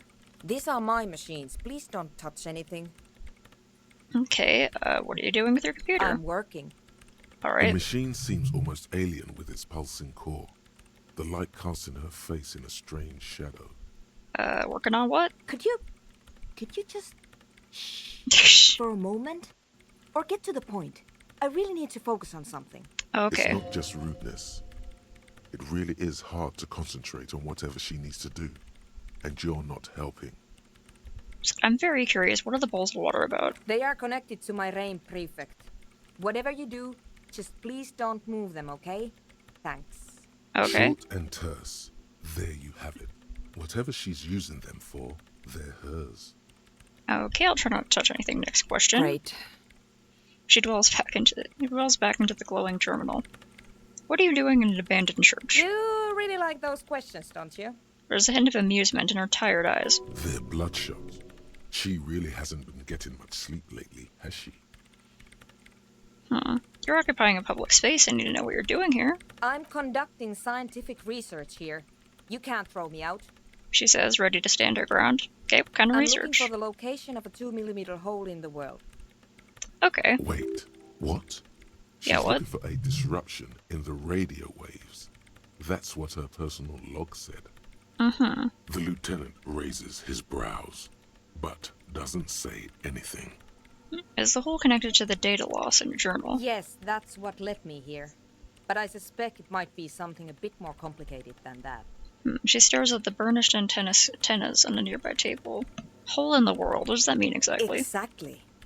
What does it mean? Up to now, it has been impossible to say what it is because it's impossible to measure nothing. There's something frantic about her as she locks her gaze with you, eyes shining like pearls. What do you think it is? What qualities does nothing have? How do you measure something that does not exist? She's suddenly absorbed in the conversation, waiting for your answer. That's a little above your pay grade at the moment. Hold on a moment. Does it mean we're now living in a world that has holes in it? I can't even understand how we're talking about something that doesn't exist, let alone measure it. I don't know. I'm not here for some science. I just want to solve a murder so I can go home. Does it mean we're now living in a world that has holes in it? I don't know. Are we? That's what I'm trying to figure out here. But how do I figure it out? I can't even understand how we're talking about something that doesn't exist, let alone measure it. You measure it by its surroundings. By that which does exist. Which is what I've been trying to do. I've tried using hydro transducers to record the silence. To find out where it begins.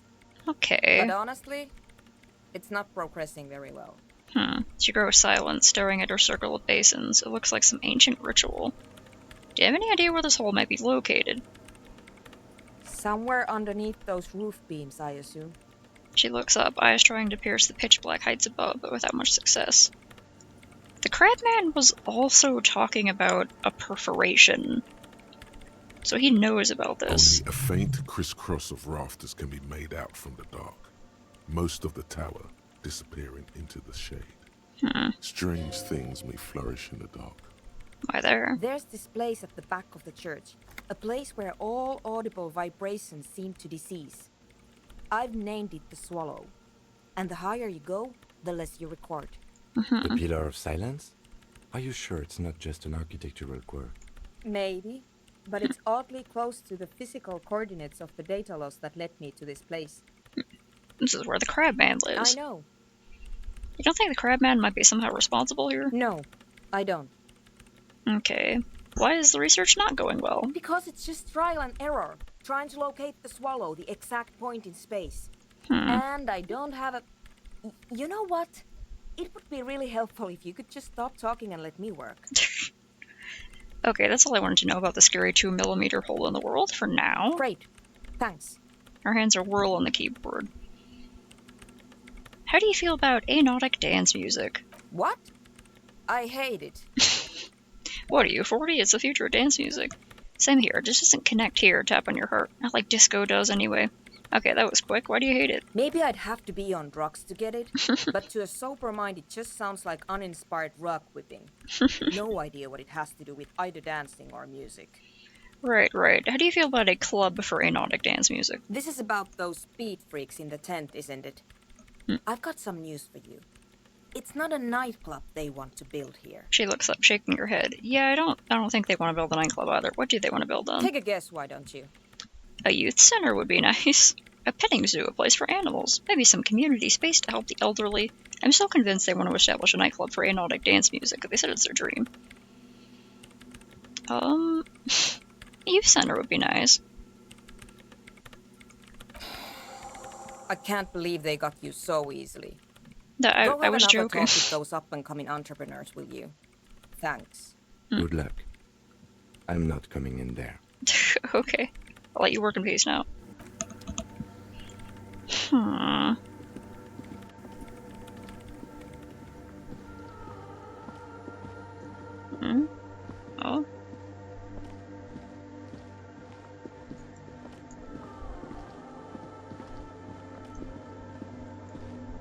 It's 5:49 here. It came from the stained glass window. Still has letters on us too.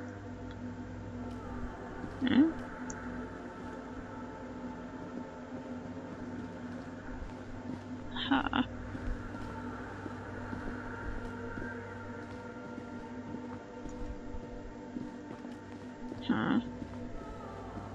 At this point, she probably has tried to talk to the Crabman.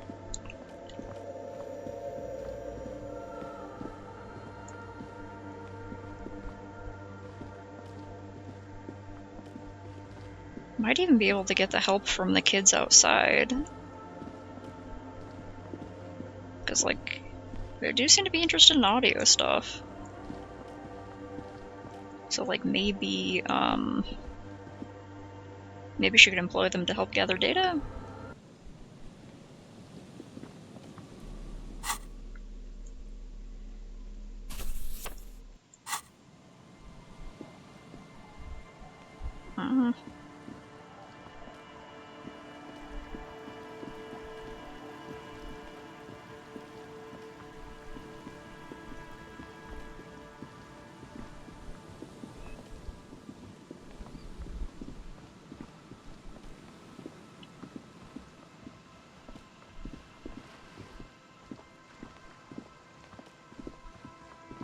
Where was the thing again?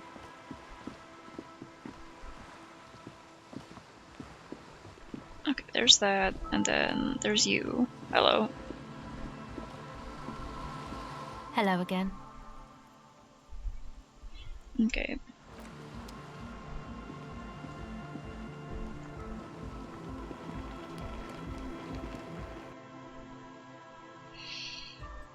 A young man with peroxide blonde hair holds up a Harman Walshi tape player, nodding along to the music.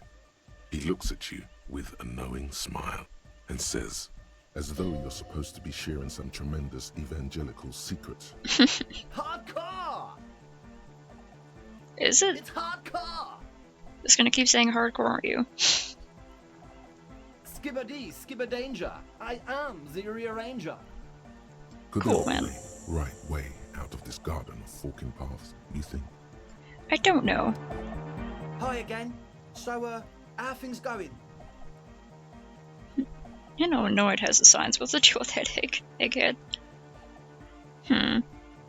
He looks excited. The tips of his hair are sharp and white. The bleach has consumed almost all of the toothbrush on the mirror in front of him.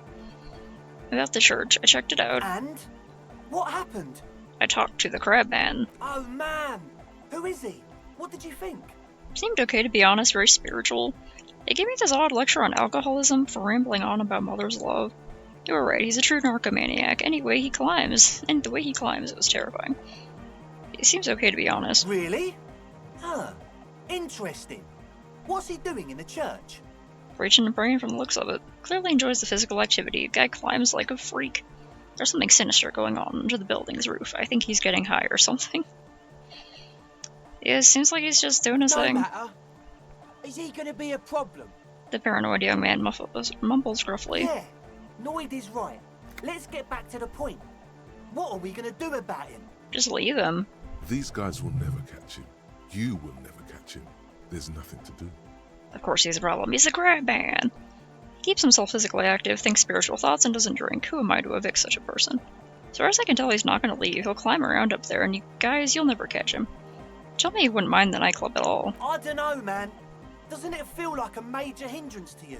No? A spooky guy climbing around when all the guests are trying to have nice, friendly hyper time? Just gonna have to live with the crab man. Don't worry, I don't think he really gives a damn about you or anyone else. I guess it's not a massive problem, now that I think of it. Yeah. Everyone is welcome to dance till the morning light. Yeah! Maybe. I guess we'll figure something out. Okay, but what about the other spooker? The one in Grandma's clothes? Did you see her? Who's using the mainframe when Suna, the former lead programmer of Fortress Accident, appeared? Programmer? That's odd. What was she like? Did you ask her about the nightclub? Said you guys haven't been completely honest with me about your fans, about your plans. Come on, man. Who will you trust? The spooky programmer or us? We just want to make the world a better place. Honestly, I trust the spooky programmer. Feel the love! Get down and feel it! The stuffy tent muffles the last two words. The command fails to impress. A half-hearted sell of something which does not seem worth buying. Okay, maybe I'm kind of feeling it. The love? No, I'm not really feeling it at all. You'll get there, believe me. When we've got our gear set up, things will be flowing and pumping. Anyway, now that it's settled, how did she seem? I mean, disposition-wise, about the dance club idea. Yeah, Oda 9. Rocking it or dropping it? She did not like the Anotic Dance Club idea. What a pity! That's my favourite thing in the world! And she doesn't like it at all! He drops the hammer back into a toolbox. A shame. What can we do now? Do you see a way out of this jam? And into a laser-lit future of dance and unity? Unity! Dance! She made it very clear that she won't leave until her own project is finished. And you can't just evict her? I won't evict her. We have to come up with a different solution. If I could go for another try, bring down the hammer of the law, I'm not gonna evict her. Look at you, honor man. That's right. No, Noid. He's right. Maybe we've approached it the wrong way after all. I'm sure there's a workaround. We can make a deal not to bother her. If that's okay with her, we only want to get in the church and spread the joy and ecstasy of music. Maybe she'd be able to, measure the sound better by having the music all around the quiet zone and finding the place where it's, quietest? The lines in the dark exist. Coexist. At least Crabman seems like an advanced being. He's hard. He'll understand. Yeah, he can do his climbing thing in the tower. And the programmer, does she like Anodic dance music? She absolutely does not. Really, truly despises it. She gets down. I mean, who doesn't? Just listen to that crazy pulse. I was gonna tell him honest, because she would tell him honest. Egghead, Cannot believe what you just said. It makes him pump the jam a little slower for a moment. Then he returns to the full swing of it. Aww. No worries. We'll figure it out. If coexisting fails, you can always muscle her out, right? If it's all okay with you, what do you think? The man nods enthusiastically, then leads in. I refuse to throw her out, but I can try convincing her. I'll see how it goes. I refuse to throw her out, but I can try convincing her. Excellent! Good luck, my friend. He smiles wide, like a replica of his friend with the large head. I don't know it has the science. What's the deal with etiquette there? He's a quiet man, mostly communicates through music, and by being a master of ceremonies. How do you communicate with him? Well, he's just kinda here. I don't really know how to communicate with him. Have you ever really talked to him? Yeah, sometimes. When I stumble and find my way into his center, you have to hear a lot of hardcore to the mega first though. Uh-huh. The man smiles mysteriously, choosing to let the beat speak for itself. Alright, man. I get it. He's a puzzle.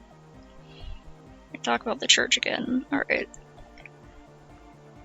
Goodbye, officer. Okay. Some sort of data issue? Freaking Curiouser and Curiouser over here.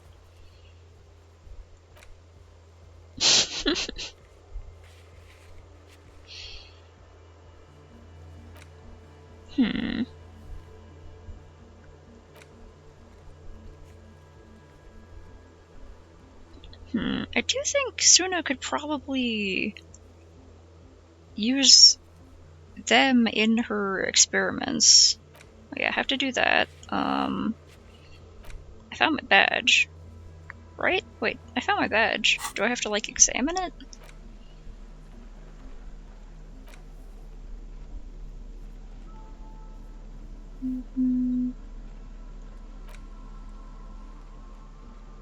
Bullets. Wait, where's my badge? Is that my badge? Okay. Thick blue pieces of acrylic covering a thin leaf of paper with the officer's name and rank on it. Next to the writing, you see a man stare back at you. A younger version of you, already disintegrating inside, but still presentable on the outside. A police badge on which you see the photo of a man. You. Some seaweed is stuck to the back. Oh, I probably should have immediately checked that out. I found my badge. Something good came out of all this. At least something good came out of all this. The lieutenant glances at the badge at your hands. Study the badge. Encased between two durable plastic sheets is a bluish card with lines of information, and a watermark in the shape of the street grid of Revachol West. You see a photo, a name, a rank, a document number, the date of issue, and, in the lower right corner, your precinct. Look at the photo. The man keeps winking at you with his green-grey eyes. The photo is old, no doubt about that. Oh, dang it. Okay, it's 6 already. I'm gonna examine my badge and then make myself stop playing. But the badge is new. You used an old photo for a new badge. How old? 8, maybe 10 years. The guy in the picture is rather good looking. He's got a nice haircut and is distinctly lacking in massive sideburns. And he's winking, why? What do you think? His face is already contorted by the expression, although it looks less grotesque on him than it does on you now. The badge in your hand shines as you rotate it, catching light. You see lines of information on it, and a shining watermark. Harrier Du Bois. Harrier?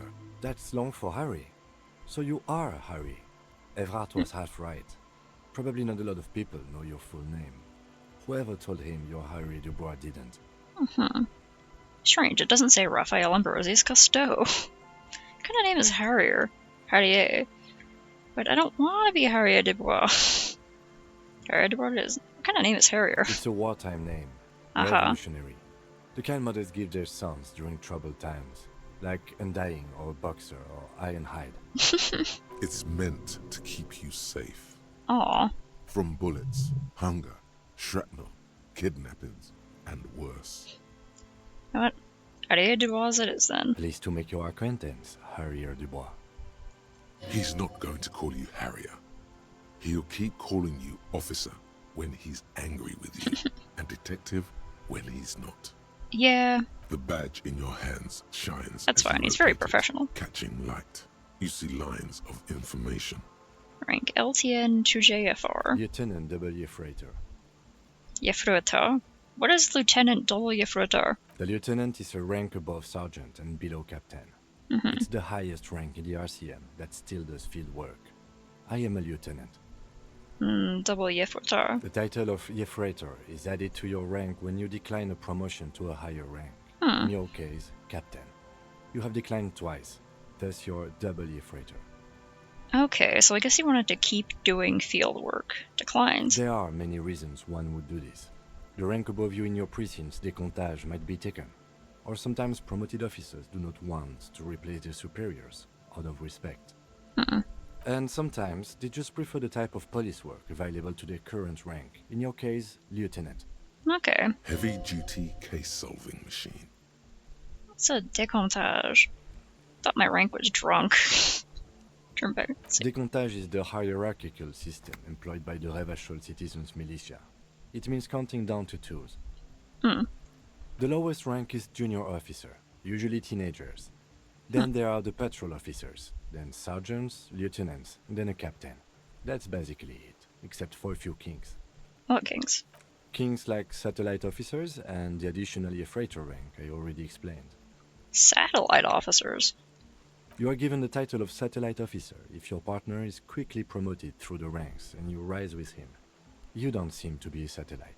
So you've been putting up with all my bullshit because I'm your superior. So you've been putting up with me because we're of the same rank. Thanks for explaining all this, don't mention it. My pleasure. Such a small yet precious thing. Expensive paper caught between thick plastic, like a fly in amber. It reads... Serial. Rev 126205, Jam 41. Guessing Jamrock Precinct 41, Revachol. That's just the serial number. Revachol, Jamrock, Precinct 41, with some numbers thrown in there for good measure. Alright. The numbers are not there for good measure. They have an administrative purpose. One that's unfortunately been erased from your memory. Date of issue 7th of November, year 50. 4 months ago. I'm guessing that's when you were promoted to the rank of Lieutenant W. Freighter. A new badge usually comes with a new rank. You seem to have been doing well then. The pain in your chest tells you you were working yourself to death to earn that rank.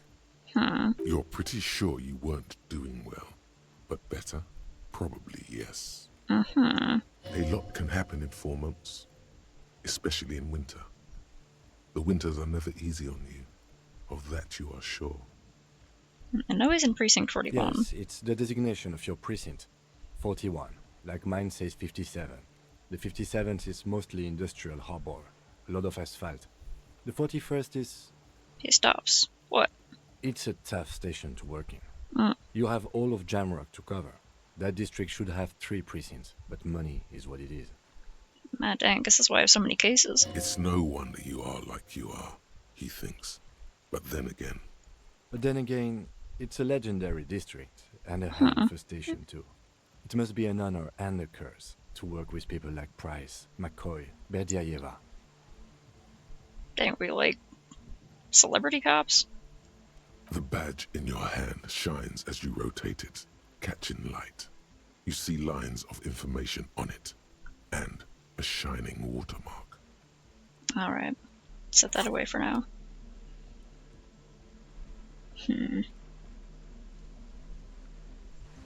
Okay, I gotta save and make myself sign off.